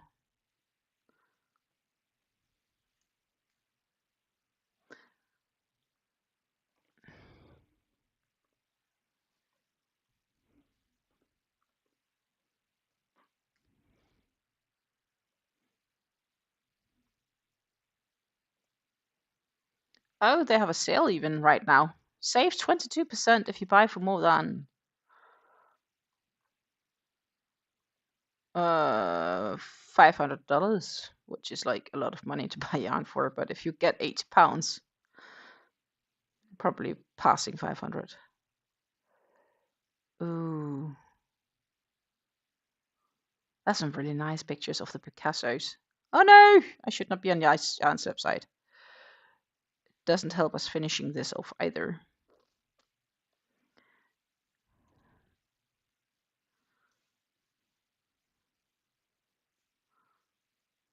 So Stina has to look here. That was my. So I can't delete two. Is that the last stitch, or was that my? I think that was my slip stitch. And then I need to kind of pull it up there, which feels far away. So I'll give it 2 more stitches there and join there. Perfect. We are gonna take the scissors and we're gonna cut the yarn. Da, da, da.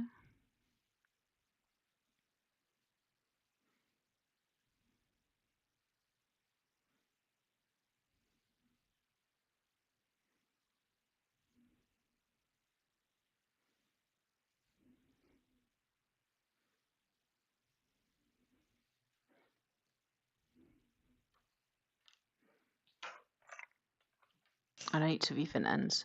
I haven't bought from Ice since autumn 2023, maybe.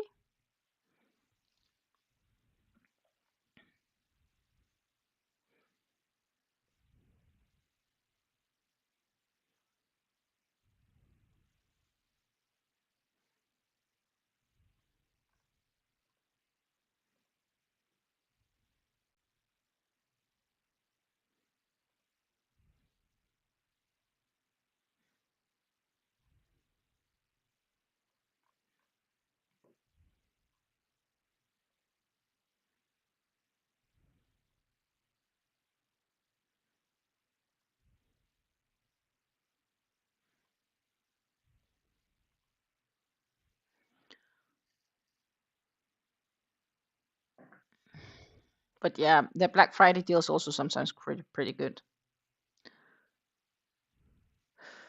If they had ever gotten a dark purple Picasso yarn back in stock, I would have pulled the trigger. I even had an email alert setting up for the restock, but it never happened. Yeah, Picasso is quite popular. They do have some, but it's definitely not something that they restock a lot. Let's see what we can do, guys. I do need to weave in ends. I think I'm just going to weave in ends after we test fitted it, because let's say that we are not happy, then I would be really sad to weave in ends, because then it's kind of like impossible to do anything about it, but it's kind of like on the late end in any case, right? So, I don't know. I feel like fitting. I do need to get out of my poncho and my cardigan. So I'm just gonna step off camera for a minute because it's easier, and I'm just gonna drop the headset as well. But I will be here. I haven't left you guys yet. It's just a bit easier for me to not be with the chair, so to say. And afterwards, I can redress because it is way too cold not to have things with me. Good. Time to grab the headset back on, and I will move the chair a little because then I can really stand here easy. Let's see. Should be like, yeah, that would be like this.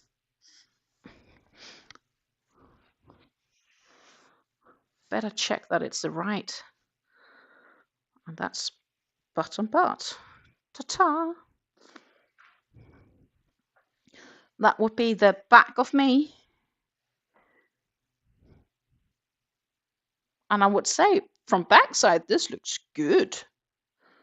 I have to say it covers a lot further down than I had expected, but it's not bad. It's just covering a little bit more than my belt on my trousers. It is somewhat taller sitting trousers, which I personally like. There was a period where the trousers like had to be all the way down here, and I constantly had the feeling that I had to pull them up all the time. Of course, we still need to weave in ends, but let's look away from that. You know, if I wanted to, I could almost have a button in the between, but you know, I think it covers nicely. It's not bad. That said, I do think they do act a bit funky here on the front side with these curls. So maybe personally I had more rather had a more flat lay or with wedges or something like that. But I'm not unhappy. I really like how the fit is on the back. That is super neat. And the front is actually technically it's okay. It's okay. It just feels short. Need to skin a bit, but yeah, that's okay. But I see after adding the edges here, it somehow feels that that it shrunk a bit back. So maybe a nice straight edge could have been nicer, at least on some of it. But at the same time, I think it's okay. After all, we did add a rounded edge on these tips. So of course that adds to it. But it's pretty okay. I'm pretty happy. I am pretty happy.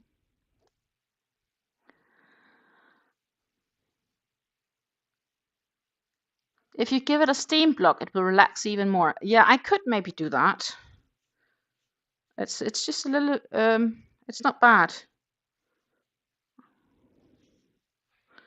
It's not bad. But I personally still think I would rather have had I think it's because I'm more of a lined than I'm of an acrylic edge person. So I think if I do make an extra, I might do a different edging. But I'm not unhappy. Does that make any remote sense to you guys? Like, I like it, but I would likely, just like I'd like to have a bit extra longer sleeves, like to here. That's those 15% I lost in the length because the foundation chain was perfect. So I need to add 15% extra stitches for the next time. And then I may do a more even the edge for a future project. I think it's not the last time I make this one. I just don't know what yarn I will make the future one in.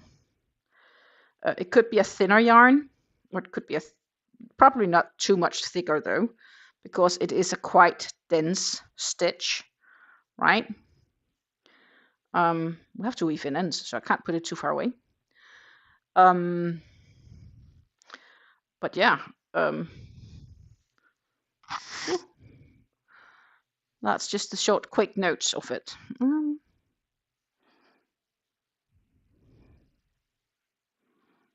If I'm going to add a button to that, not according to the pattern, I could, I guess, add a button to it, but not according to the pattern. It's just going to be like loose.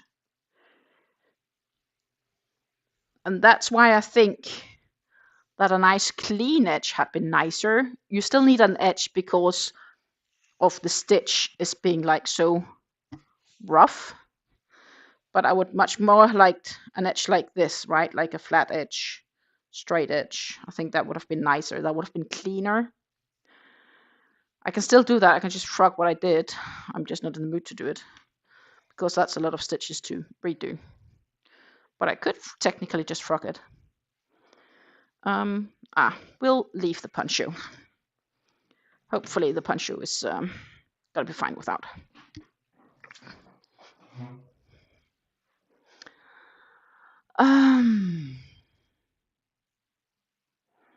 Buttoning it up after a steam block would make it lay a bit flatter. True. Yeah, it's undecided. Part of me just feels like tearing it up and do a 3-row single crochet edge. But all the work I just did, no. And I'm not unhappy with it, like that unhappy. So what I think I will do is, for the future, for the next time, I will fix that by not making a flared edge. If that makes any sense. Yeah, that would work.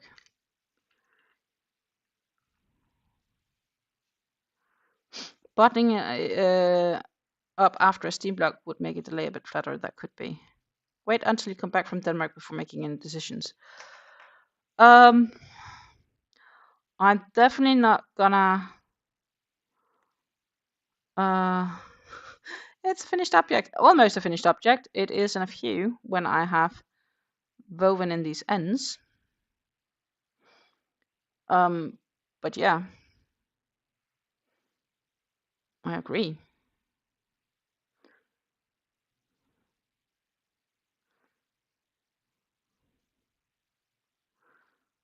I think I'll probably make a future one of these. And as I said, I am debating if I do to do it. Maybe I could even do it in the woolen yarn, like in a merino wool would be nice. A thinner merino wool or something. That could be really nice.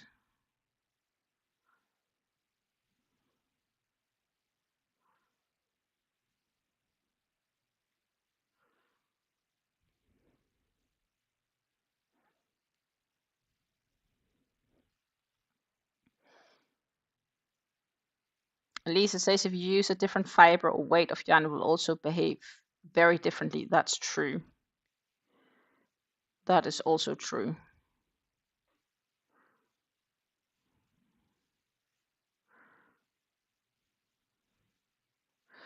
But I have a feeling it would be nice with a flat panel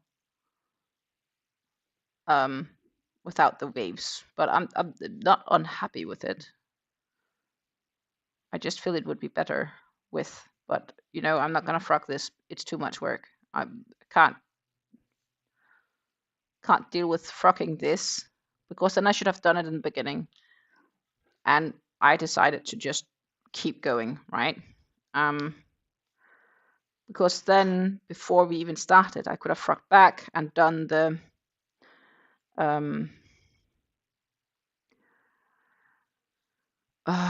what did I want to say? And you know, like I could have frocked back and done the second row without the extra chains, and just, you know, like done it pure straight, which I think would also have been nice, but I didn't do that. I followed the pattern, but sometimes one needs to listen to the feeling of changing patterns if one feels it's, yeah. I guess it's just not 100% my style, if that makes sense, with the curls. But I will try to steam block it. But if I do, that will first definitely be after I get back from Denmark. I won't have time to do that now.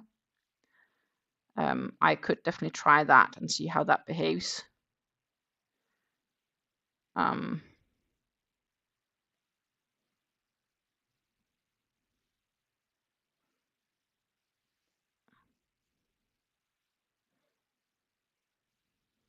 as I said, I'm super happy with the fit in the back. Um,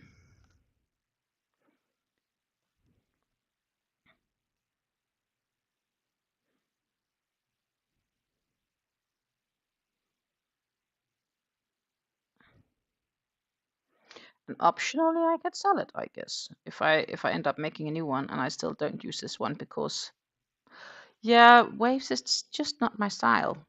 I guess that's why I'm a bit on the edge. This ruffledness of it. I don't really have anything where there's a lot of ruffles. I don't mind if it's wavy.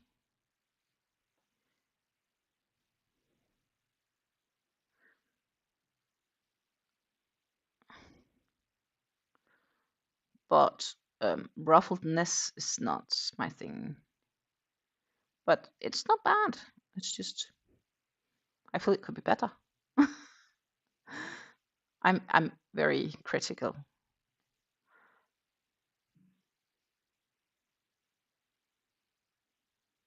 Ah, Lisa, I think we're the same then. I would have put a flat edge on it. Now, like here in hindsight, I really should have put a flat edge on it. You know, this feeling of I'm not unhappy, but I'm also not happy.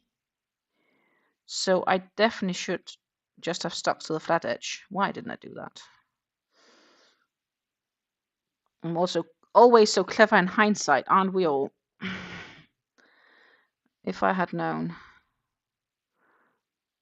But then we're back to this, I'm not unhappy, I'm just not happy.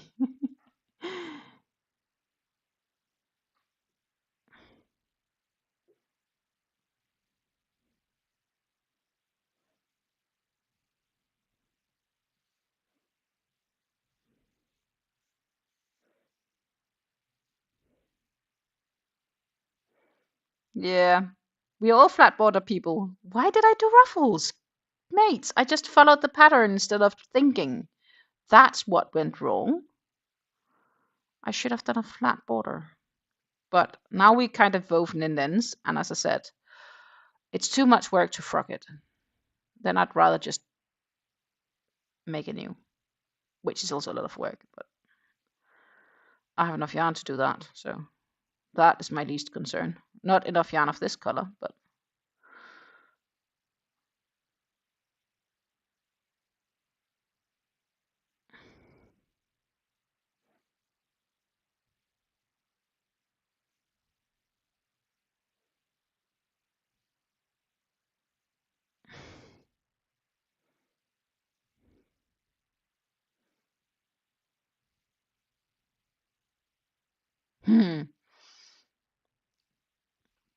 if I do it, if it's a gift, I would have done shells or picots. Yes, shells would have probably been nice, actually, even.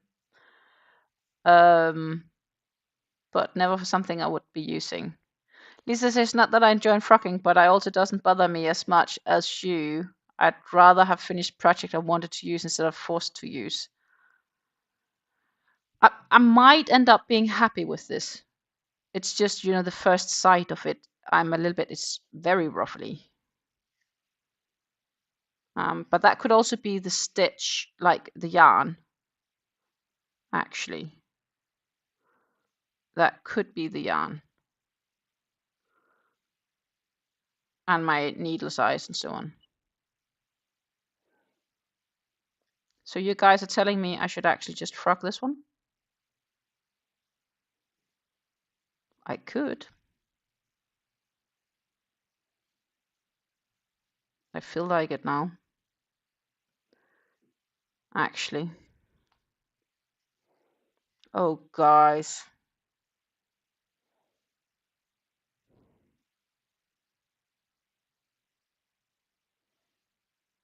Yeah.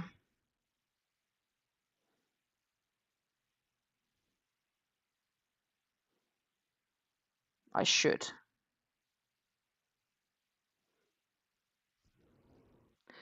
The next question is if I can.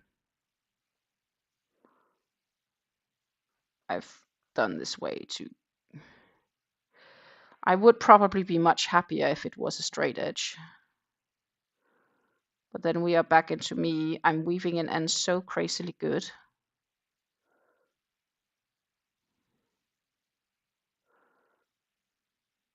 It's around here.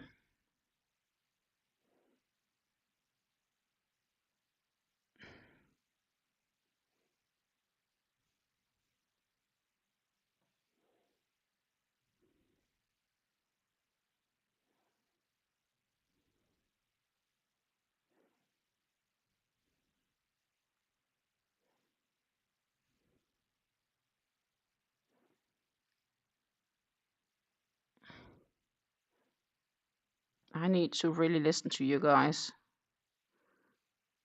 Why did I start weaving in ends? Ah, now we have a big argument here. Ooh, I can frog it. I want to frog it.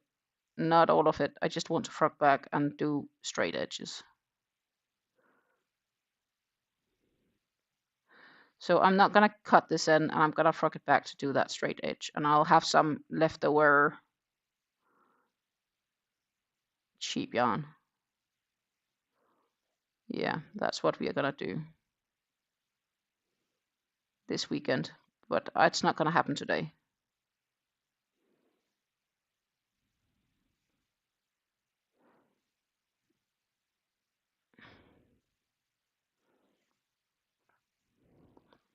I can frog this back and do straight edges. I think I'm gonna do that.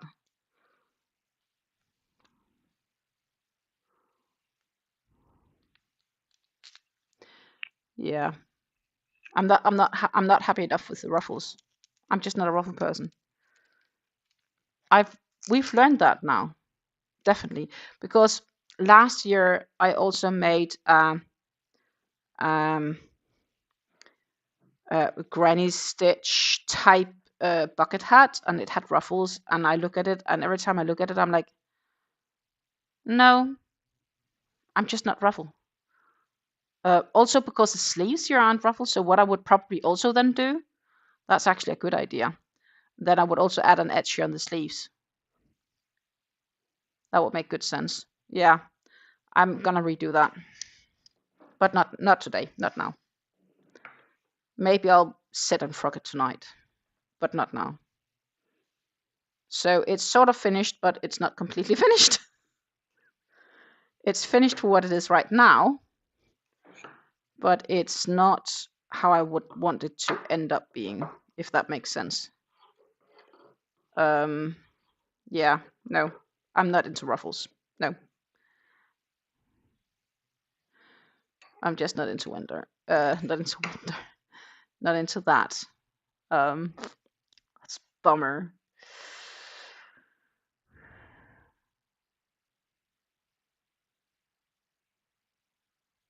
When you go around the corner, make it rounded instead of squared off, it will make it lay nicer. I don't know if that's the case. I thought it laid really nice when I didn't have any etching on at all.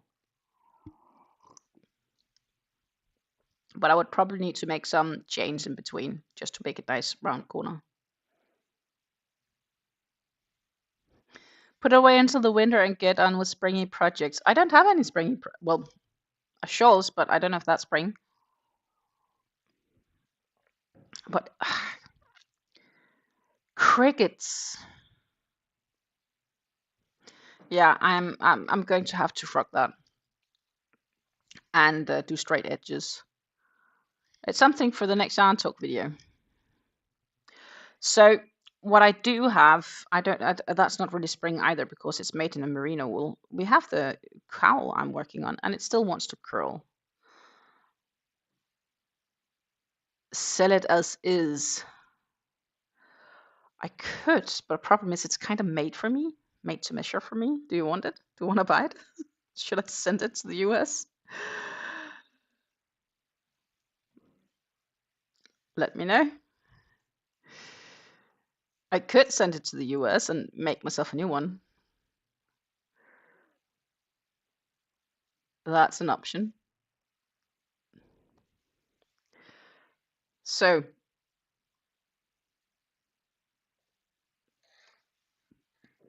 as mentioned, it still wants to curl down here. It's only that last row. And maybe it, and we are now at a length where that really shouldn't be an issue. So I need ends to even, but it still wants to curl up. I don't know why.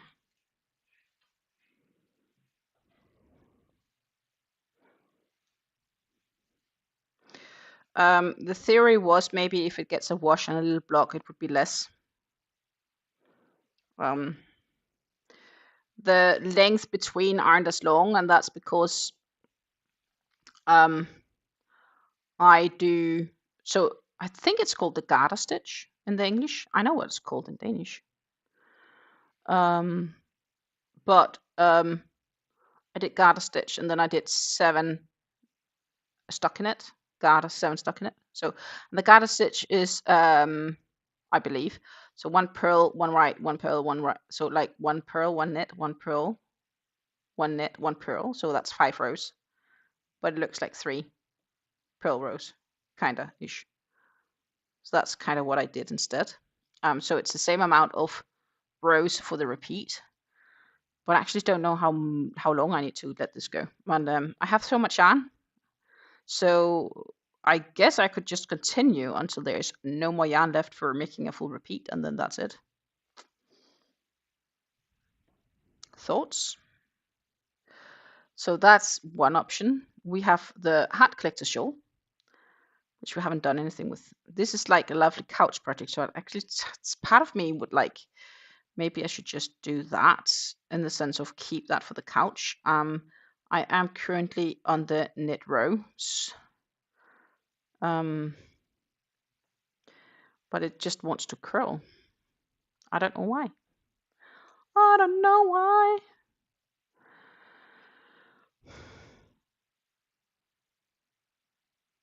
Rev says everything is a learning experience. That's true. That's true.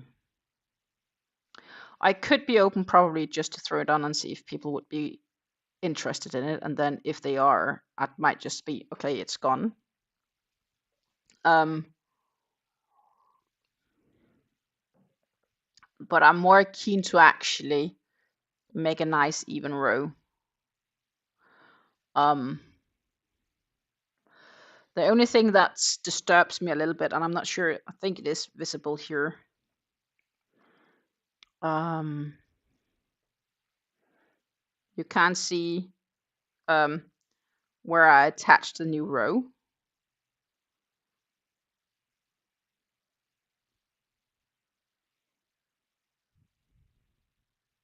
But it's not too bad.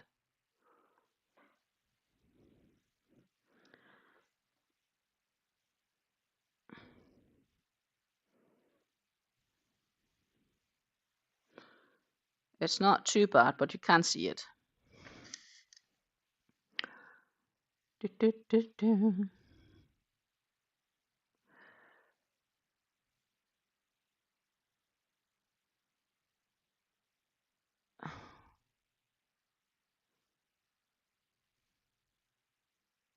Yeah, okay, I get what you mean. Lisa says it did lay nice without a border, but if you make a sharp squared corner, it will be pointy. If you, I think I like pointy though. If you do a corner with 3 to 4 stitches without change, it won't be pointy.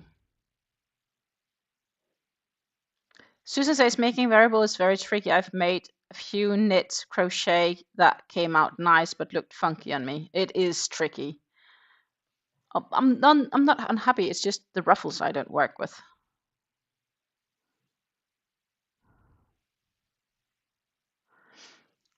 These days made quite a few variables. The thing is to remember that the pattern is for sheep.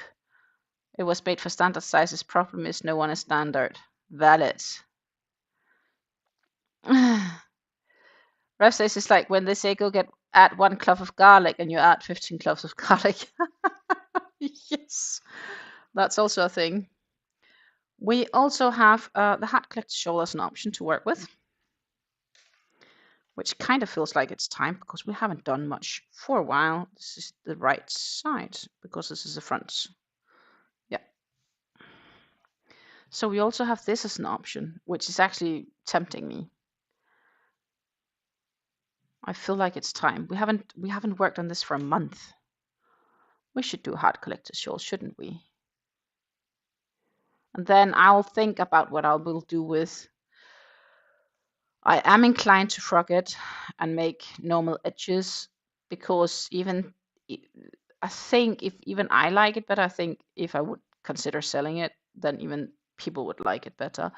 The challenge, of course, it's very much made to measure because it's made to fit my arms and my body.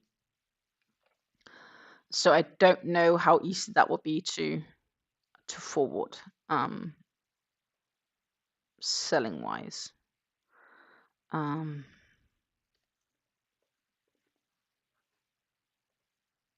But it could be an option. We'll have to see how much I use it. Okay, heart collector shawl. We've got to and finished row 27 last time. And then we're about to start on row 28. And I need to find my 3.75mm crochet hook somewhere. 3.5, 4.5, 4, 3.75.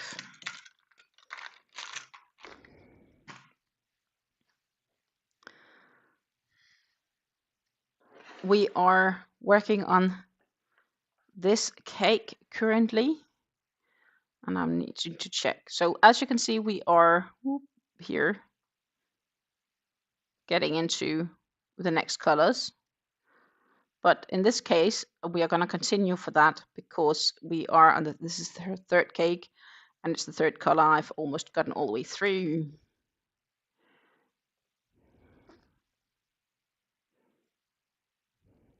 Time to restock my cappuccino. Yeah, drinks are important. Drinks are important. Let's see what it says. Because I haven't done anything. The medium size Shawl's rows are in brackets beneath blah blah blah. Okay, I don't need that.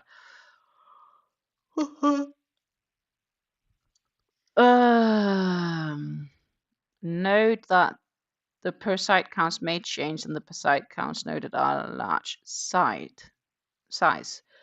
Skip every stitch between the chain spaces unless chain one spaces unless otherwise stated. Also important. Okay. I guess we'll just have to have a go and so hope for, because this is the first time where this is where pattern really changes compared to everything else, right? So we have to chain 3 double crochet in the same stitch. So basically we need to have a double crochet, which I'm stacking. So we will start by stacking at 2 single crochets to form a double.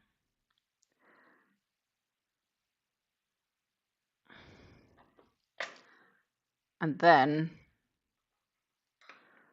after that, we will need to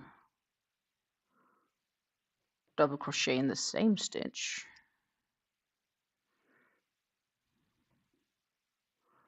like that.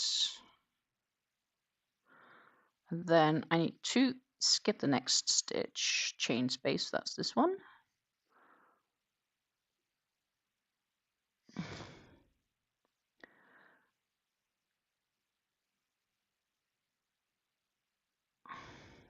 And then it is 2 double crochets, chain 2, 2 double crochets in every other chain 1 space 33 times. Goodness, that is, I think, all the way down. Yeah, looks like it. So we'll have to go in here and do in the spaces. Well, that seems easy enough.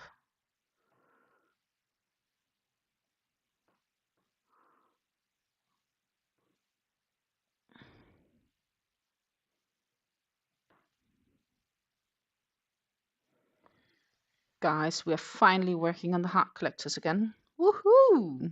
That's actually quite nice because that is a humongous project and there is definitely some work needed there. So if I read this correct, in every other, that's every second. So I make one here, I make one there. So I skip this one in between. And looking at this, it's definitely also skipped. So yeah, that's correct. Okay, we'll head on that. Exactly, Megan. Yay! Finally. Meanwhile, I am mumbling about not listening to myself about the about those ruffle edges. I should have known.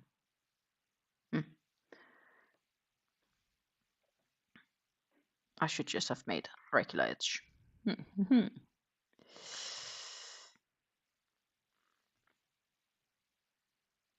Lisa is so kind and say and remind everybody, if you haven't hit the thummies yet, please hit the thumbs and the likes because it supports me ever so much. Thank you. And yeah, I am I'm not unhappy with how it is, the fit and all of that. I'm just annoyed with the ruffles. And I know I'm not a big ruffle person, so why did I add ruffles? Why didn't I choose something else? I followed the pattern too blindly. That is what happened. I should have known.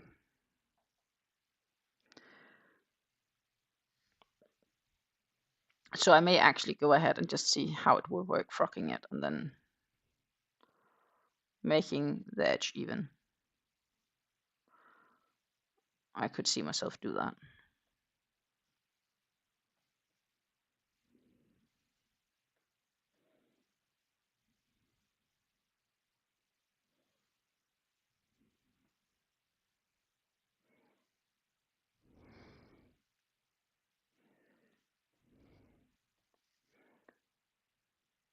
Lisa says, Megan, I just thought for another tip for you. Bring some vacuum bags with you on your trip for your yarn. That was very useful when I did. Didn't compress so much, but our suitcases got rained on and damp. Very valid. Everything can happen on the go.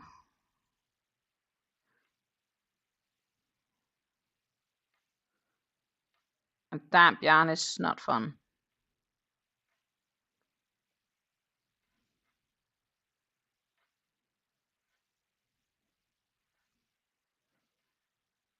My yarn is also in a bag when I travel, and I put them down the big chicken.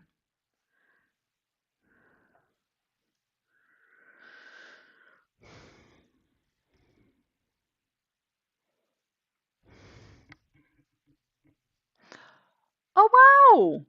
It's already next Saturday. How long will you be gone?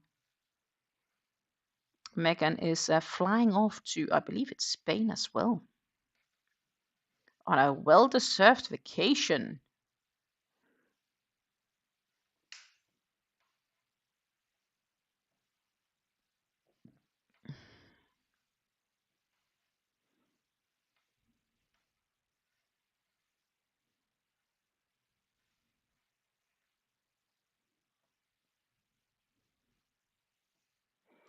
So yeah, we are making fans.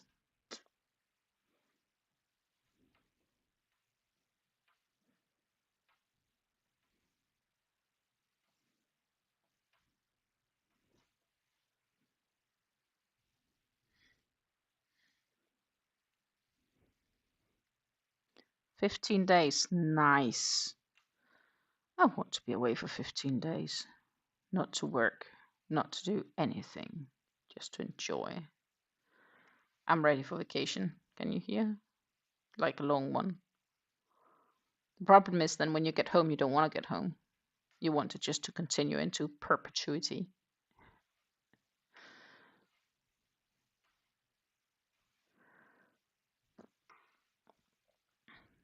The clothes is inside. We're quite damp. Thankfully, yarn is safe and dry. Yeah, because you went prepared, lady.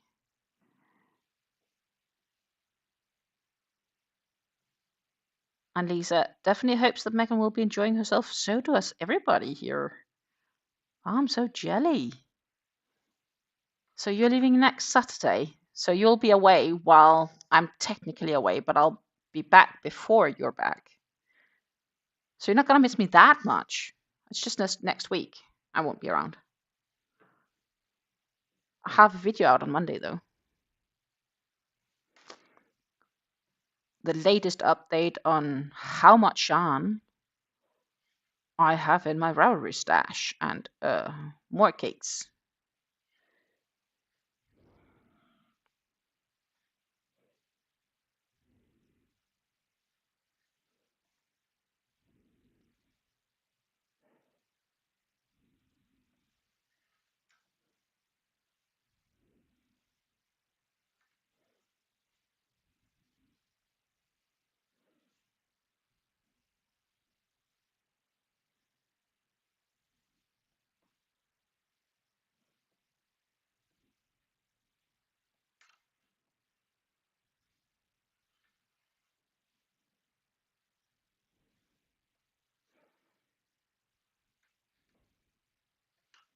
I like this.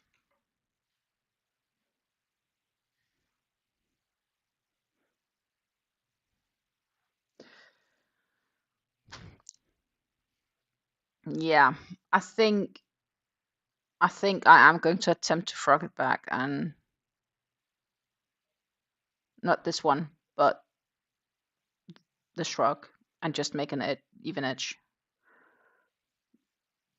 Because the thing is, if I'm not happy, 100% happy with it, are two things. I feel it's weird to sell it if I'm not happy with it, because if I'm not happy with it, how can others be happy with it? Which is technically ridiculous.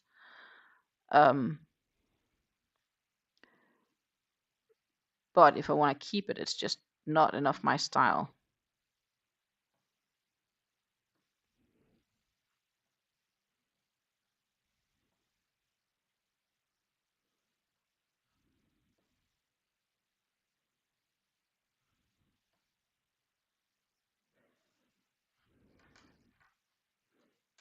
How many did I need to do again? 33. That's a fair few. Maybe I should count for a bit just before. Just checking if it's all the way down. I think it might be. Skip one stitch, double crochet in the next stitch.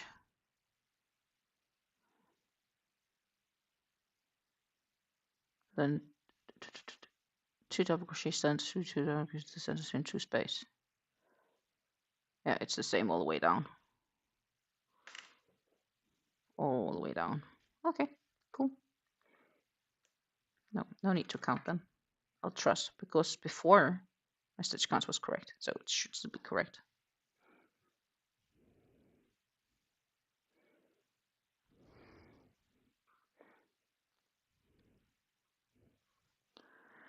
Exactly, Lisa. The biggest thing is that you have to be happy with it, whether you keep it or sell it. Exactly. And I'm not happy. I'm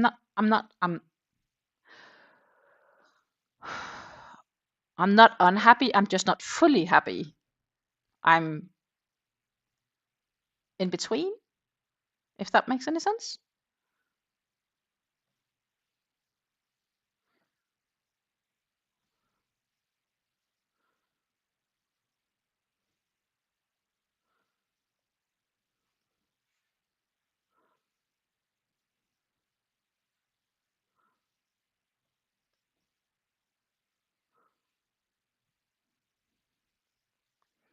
So yeah, I think I'm gonna attempt to make, and if it doesn't work out, then I'll just rework the ruffled edge and that's it.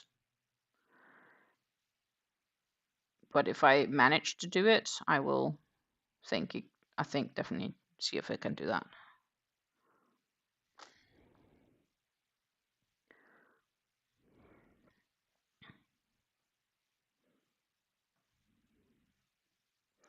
I need to sometimes learn to think a bit further than just following the pattern slavically. Sometimes that I can tend to do that, even though sometimes I also am very good at not doing it, because reality is I made a foundation row for instead of doing a chain and then double crocheting into that chain. It's the same if you do a foundation row. If you crochet into the chain, I did a foundation row. I think that's quicker than chaining, and then also the benefit of doing that was that I could very easily then see also if I wanted to add more or remove some.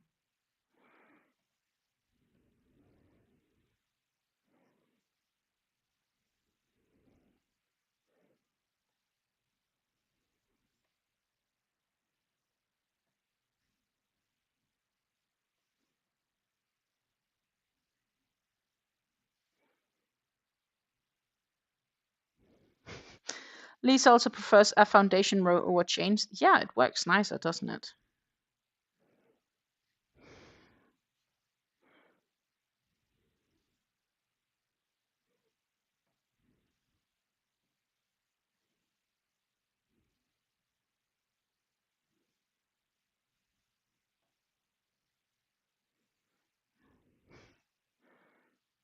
You also don't get the non-stretchy chain row. Yeah, I think it works up nicer and it looks nicer. I think it looks cleaner.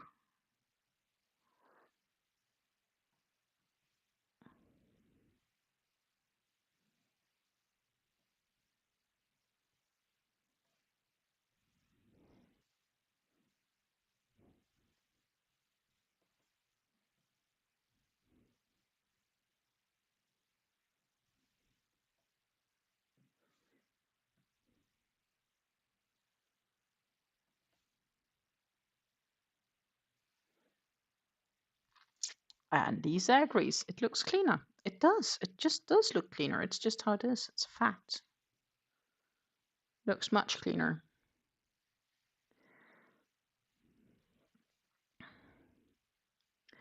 Meanwhile, I'm actually happy that we are working on this. It's been such a long time.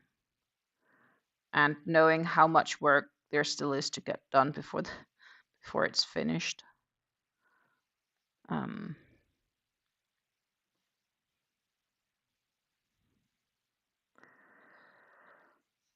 da, da, da, da.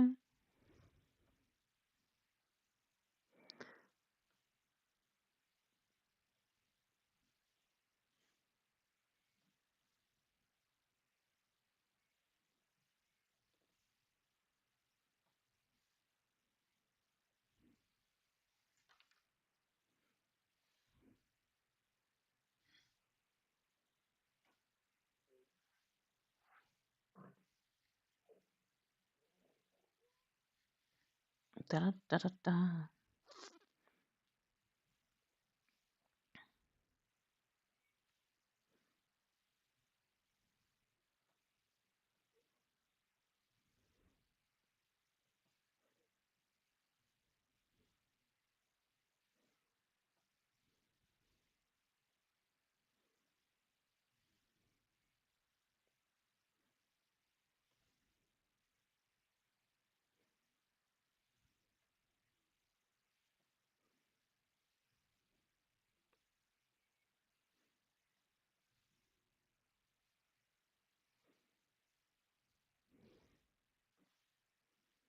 Mm.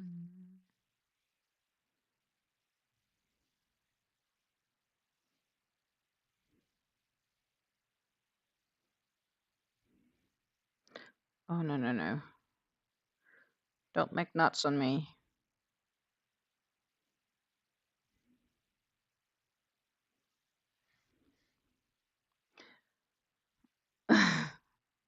Lisa also switched projects. Yeah, sometimes it's just nice to switch projects. That's also why I have multiple whips, usually speaking.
And a bit of good news, my blanket is now wide enough, so I'm adding 2 more rows of the waffle, then finishing rows.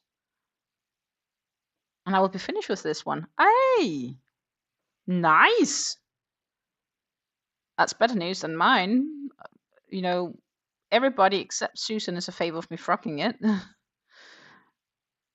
So yeah, it's probably what's going to happen because I need to be happy. So I will attempt, and if I don't succeed frocking it, it's simple. It's just going to be what it is. Because I do already have a project laying that I can't finish because I can't frock it because... And then I tried to frock it or get help by cutting a piece of strand of yarn, and guess what? That was the wrong strand. So now that whole piece is just beep.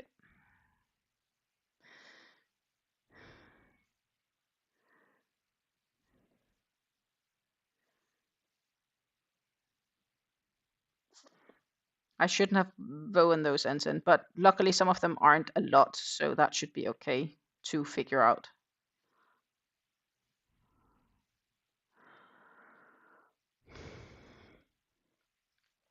It's always so encouraging when you can see the end of your project in sight. It is, and I guess maybe that's why I followed the pattern so badly. Even though I said in the very beginning when we're like starting this row, it gets really, really, and maybe it's just how it's gonna be. And then, yeah, I should have known. And the thing is, I always tend to, when I know things, like when I know and I still do it, but I know it's a bad idea, then I'm annoyed with myself, right? I'm not annoyed with the pattern. I'm not annoyed with anybody but myself because I should have known better because I do know better. I just didn't act on it, on the knowledge I had. And that's what's eating me, if that makes any sense. Mm.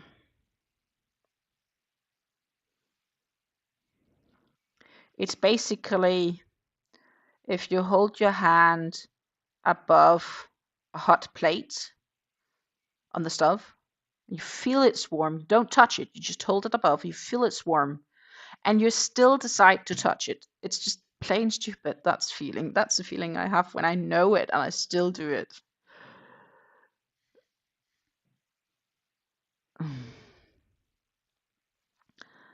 Susan says awesome, and Rob says I have a few things, but I don't want any big projects as Joanne is doing a big cal in the middle of the month, and I want to see if I want to do it before deciding on the next big thing. That I can also understand the choice of.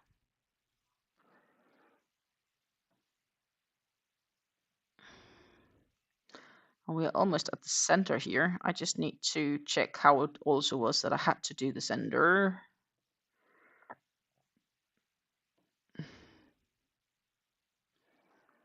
Center, center, center.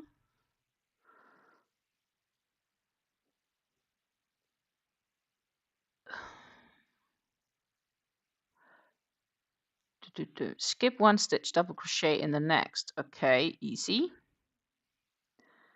And then in the center, I do what I've done in all the other stitches.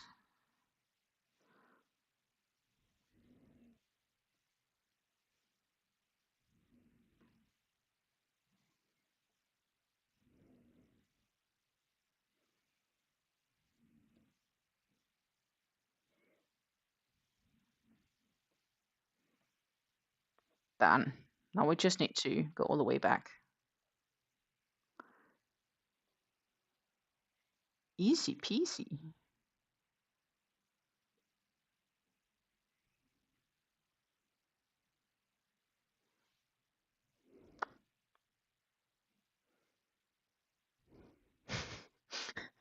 Lisa says, I think we've all been there before. Yeah, I agree.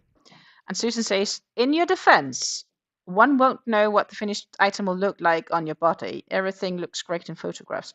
That's valid. Yeah, I agree. I'll take that as a good excuse.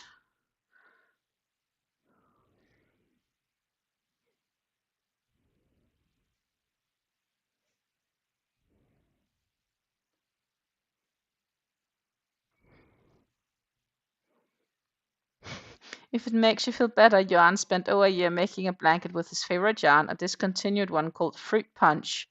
And then when it was finished, he hated it, so he frogged it all. Queen-sized must-stitch blanket. Oh, freaking hell no. Yeah, no. Yeah. I do say I like Fleur. I really adore Fleur. It's on the couch. I don't use it, though, because size-wise, it should have been bigger then, I guess. But the pattern just ended. But it looks nice. So it's a nice spread. And then it skip one stitch and we'll redo it all if I'm wrong. Yeah, it is easy peasy.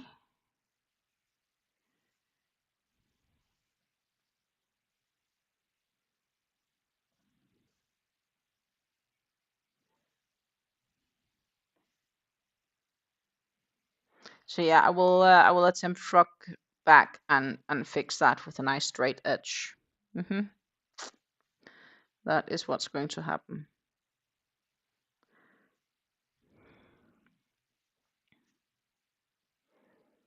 And if I succeed doing that, then I am likely also actually gonna do a couple of stitches on the side of the arms just to kind of like, even if it's just 1 row or 2 row of single crochets, it just on the sleeves, it's just to kind of like make the same finish as around, because it's just too curvy for me. And it looked really nice before. Oh, I don't need to chain between.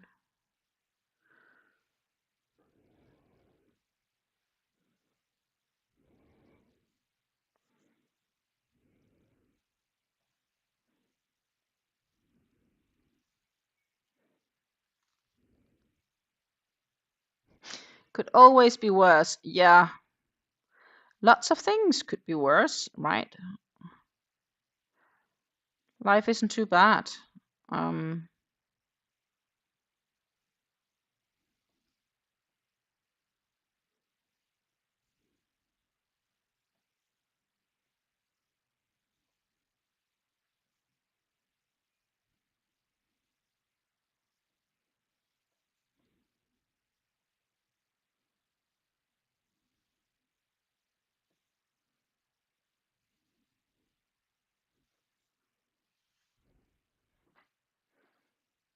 I'm trying a new heel method for my socks. I'm still on the leg, but I'm nervous. It may get frogged out and redone in a way I know. Good luck, girl.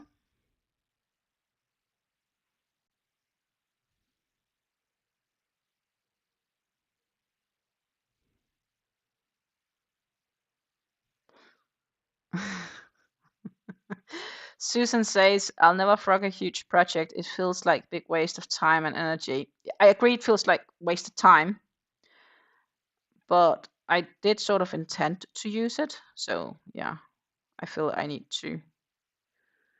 And even if I wanted to sell it, I need to make sure it's nice.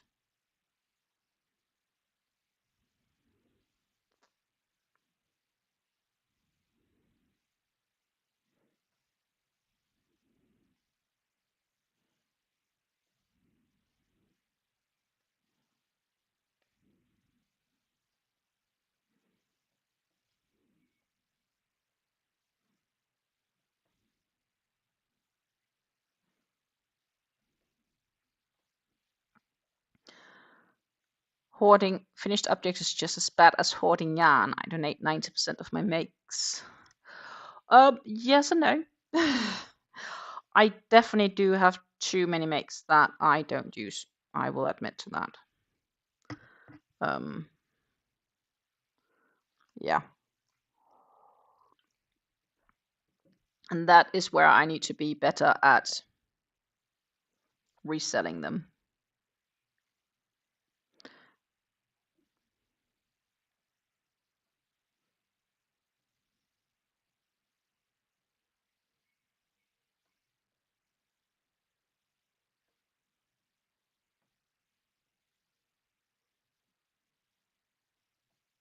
but I only do that with things I'm happy with. I have some things I can't frog, and I definitely won't finish it because I don't like how it looks right now, so I'm like just gonna dump it. Full recycling.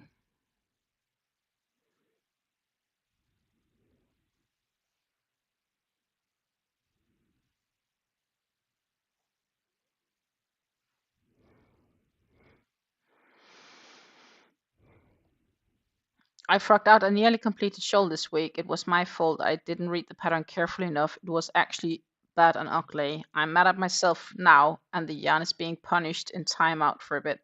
Yeah, we talked about that, but also I'm the same. I want it to be perfect. It's not the first time I frogged back 20 rows, right? Not that it makes me happy. It doesn't, and I think all creators have been there at some stage. That is where you need to figure out, do you think you can see it or is it almost invisible? There is one mistake in my fleur, and I'm not sure if I can find it today because it's so tiny. Actually, there are two technically mistakes. But both of them I fixed, but not with frogging. And you would need to know where they are to find them. Like,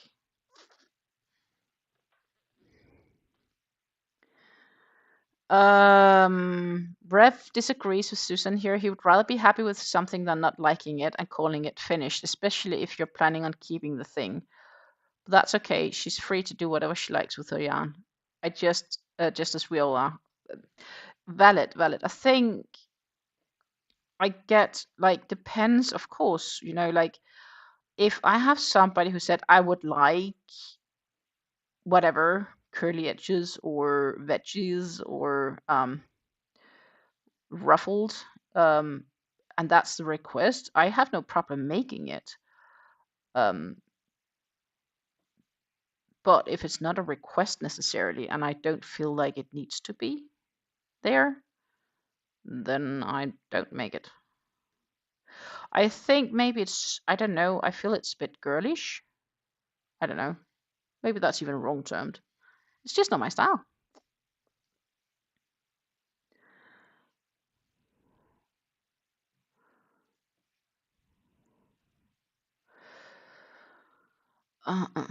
Lisa says I'm with Rev, except I'm more partial to being more picky with things I give away, but I also agree with it's her yarn, she can do with it what she likes. That goes for all of us, right?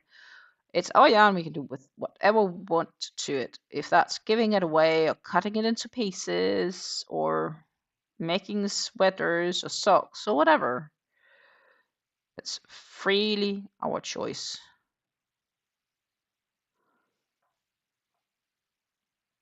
Susan says selling handmade items is difficult, so that's why I donate those to those in need, which is very generous. And when you donate items, and I have items that I don't feel like selling because I don't think they feel nice enough, or the quality is nice enough, or the look is good enough, or whatever reason, those I donate, because when you receive things that's donated to you for free,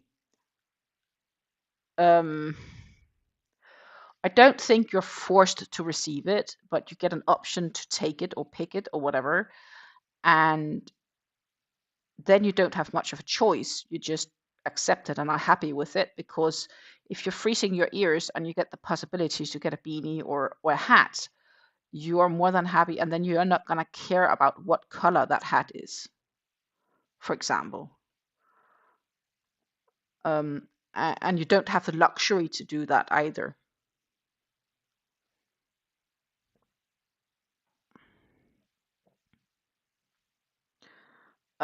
So I have 3 red beanies or hats that I will be donating because I don't want to resell them. I don't think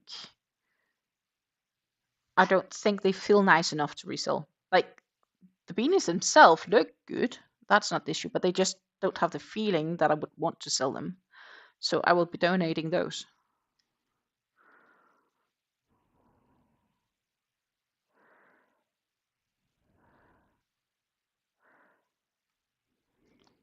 Rev says, Lisa, I mean more like the case where it doesn't look bad, just wasn't to Stina's taste. Yeah, certainly too.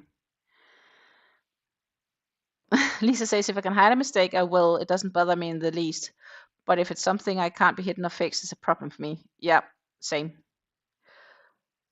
It all depends. Can it be hidden or can it be worked around so it's not noticeable? I think that's the thing, right? How badly will it be noticed? In my case, before frocking.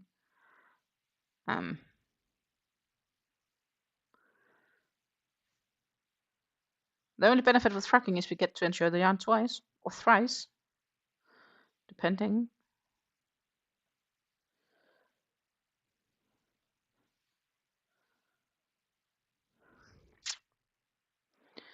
And it does seem indeed that Lisa and Rev is agreeing.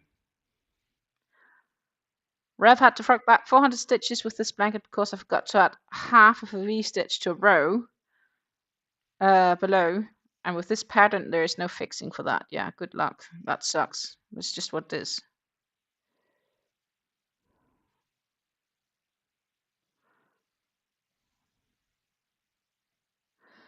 I'm not keeping my projects eternally. I have a ultimate sacrifice shawl that I need to block, and I need to get photos for my Instagrammy, and I will then be sending it to Denmark to my friends. So it's not like I'm keeping all my finished makes. The blue ultimate sacrifice shawl I made last summer, my friend is like totally in love with it, and she would like to pick it up. So I will be giving it to her. I just said I just need time to get it sorted and, blocked and taking photos, which is probably going to be, well, when I get home from Denmark.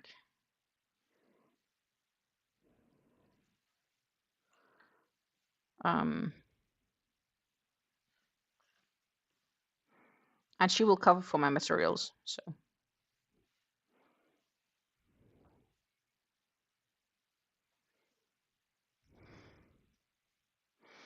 of course it was at the third to last cluster in the second row before I saw the errors. Yeah. Sometimes we see them way too late. That's the thing with mistakes. That's annoying. And I think we all can agree about that. When you realize that you have made a mistake and it's a lot further down the road and you need to frock a lot of work, that's really painful. There, it's much easier if you were knitting and you should have done a purl stitch, but it was a knit stitch or whatever, then it's much easier just to let the stitch drop a few rows and then pick them back up to fix it. Like, that is where knitting comes in really handy dandy. Depending on, of course, where you're in the knit pattern. Where crochet, if you need to fix a mistake, you need to literally undo what you've made. That I think that's where knitting speaks to its benefits. And there are groups right now in Denmark where people get stuff knit.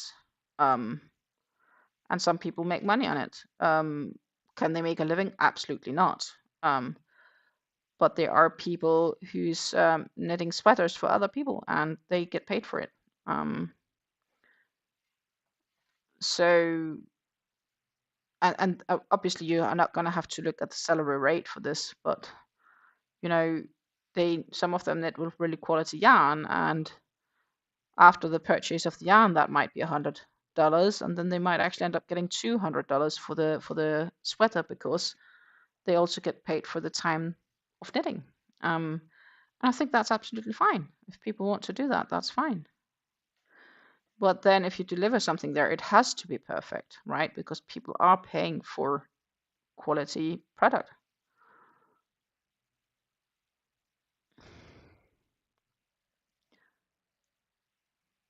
Lisa says, problem is I'm not enjoying the yarn for the shawl I've frocked. It's not the softest cotton and a little hard on my hands. Yeah, okay, then it's not fun at all.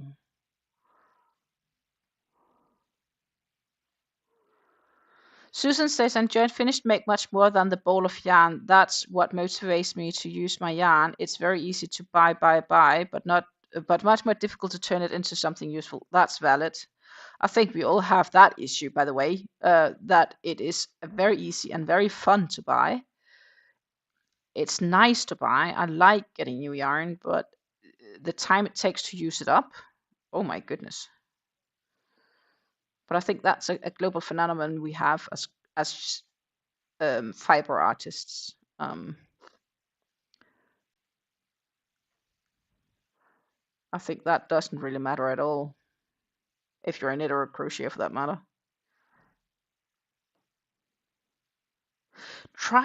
Think back to the good old days where you first had to shear the shape, wash the wools, dye the wools. They should dry in between, and then spin the yarns before you could actually get to knit with it. Like all that work that went into it back then. And back then, yarn was much bigger commodity, like much more valuable in the sense of it's not like yarn isn't valuable today, but there was less of it, and therefore it was much more precious, if that makes sense.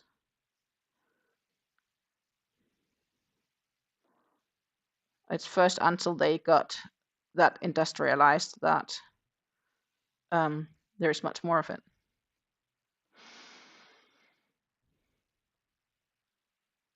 Lisa has found a lot of creative way to fix mistakes. The last shawl I made, I missed a front post double crochet a few places. I did a post double treble on the next row. When I was finished, I couldn't even see where I did that. Yeah, that's a good way of doing it.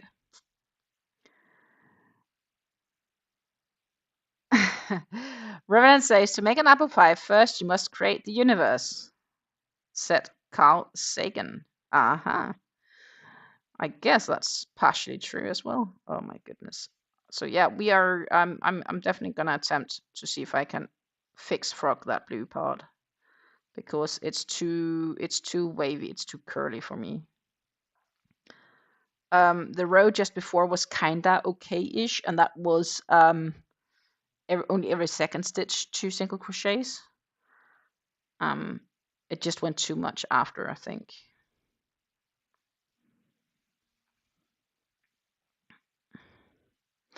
The only time I like ruffles is for scrunchies. Scrunchies should have some ruffles. That's okay. I don't want it further on my makes.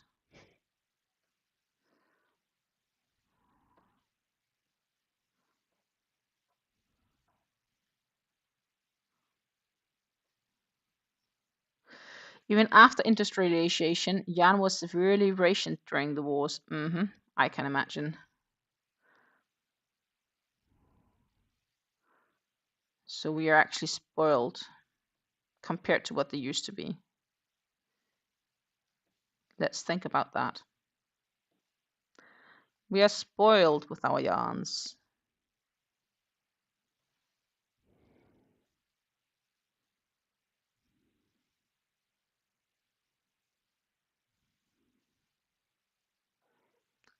Severely spoiled, maybe even.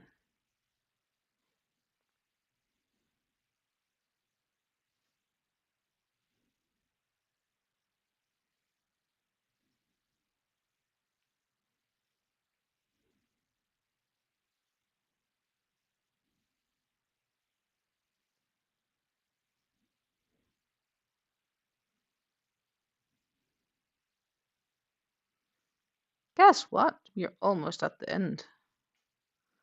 Just a couple of double crochets left. 4 to be exact.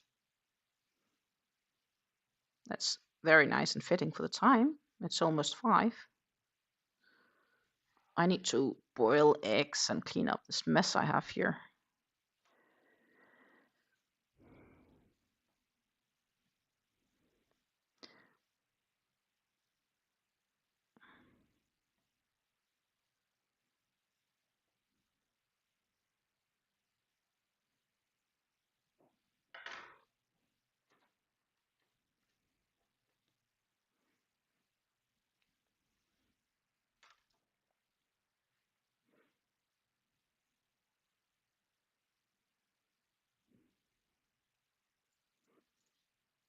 Ta-ta! We need to turn it the right way around. Can't completely see it because of because of the size slowly also. That's where we are at, my friends. With the art collectors, we started the fans. Woohoo! One more row done. 28. Trust me, there's a lot of rows to go. And yarn-wise, we are getting closer to the color change. And this color change we'll be keeping. Woohoo! I am happy. That I'm happy with, very happy with actually. Ta-ta! Back to you guys. So yeah, we are definitely going to look into a little frogging of that blue. And further than that, I hope to have that done and finished. I expect to have that done and finished this weekend. On Monday, I'll be here with video. It's gonna be another video. I do believe it's part 5, part 6, part 5, I think, or part 6 of the Sort My Stash for Ravelry. And yeah, then we will also be back next week with another. I hope to have it fixed on Tuesday, the recording. A summary of my March usage, which is lower than I would have liked. Let's see what it actually is. I could find out. It's part 5. Sort My Stash part 5 on Monday. Then I'll be back. So I'll be traveling back on the 8th of April, back home here. And I believe, unless depending on things, the idea is that I will be live on the 10th of April again. And if not, then yeah, I should be, because if I look on the agenda, I'm just going to check the agenda actually. Yeah, I'll be live on the 10th, I think. I don't see why I shouldn't, because else I'll first be live on the 15th. So I'll be around on the 10th. That's a plan, that I'll be live on the 10th of April. So I'll be traveling. I won't have a lot of content planned this time around, because obviously funerals is not something you plan for. So I hope that you'll be fine without.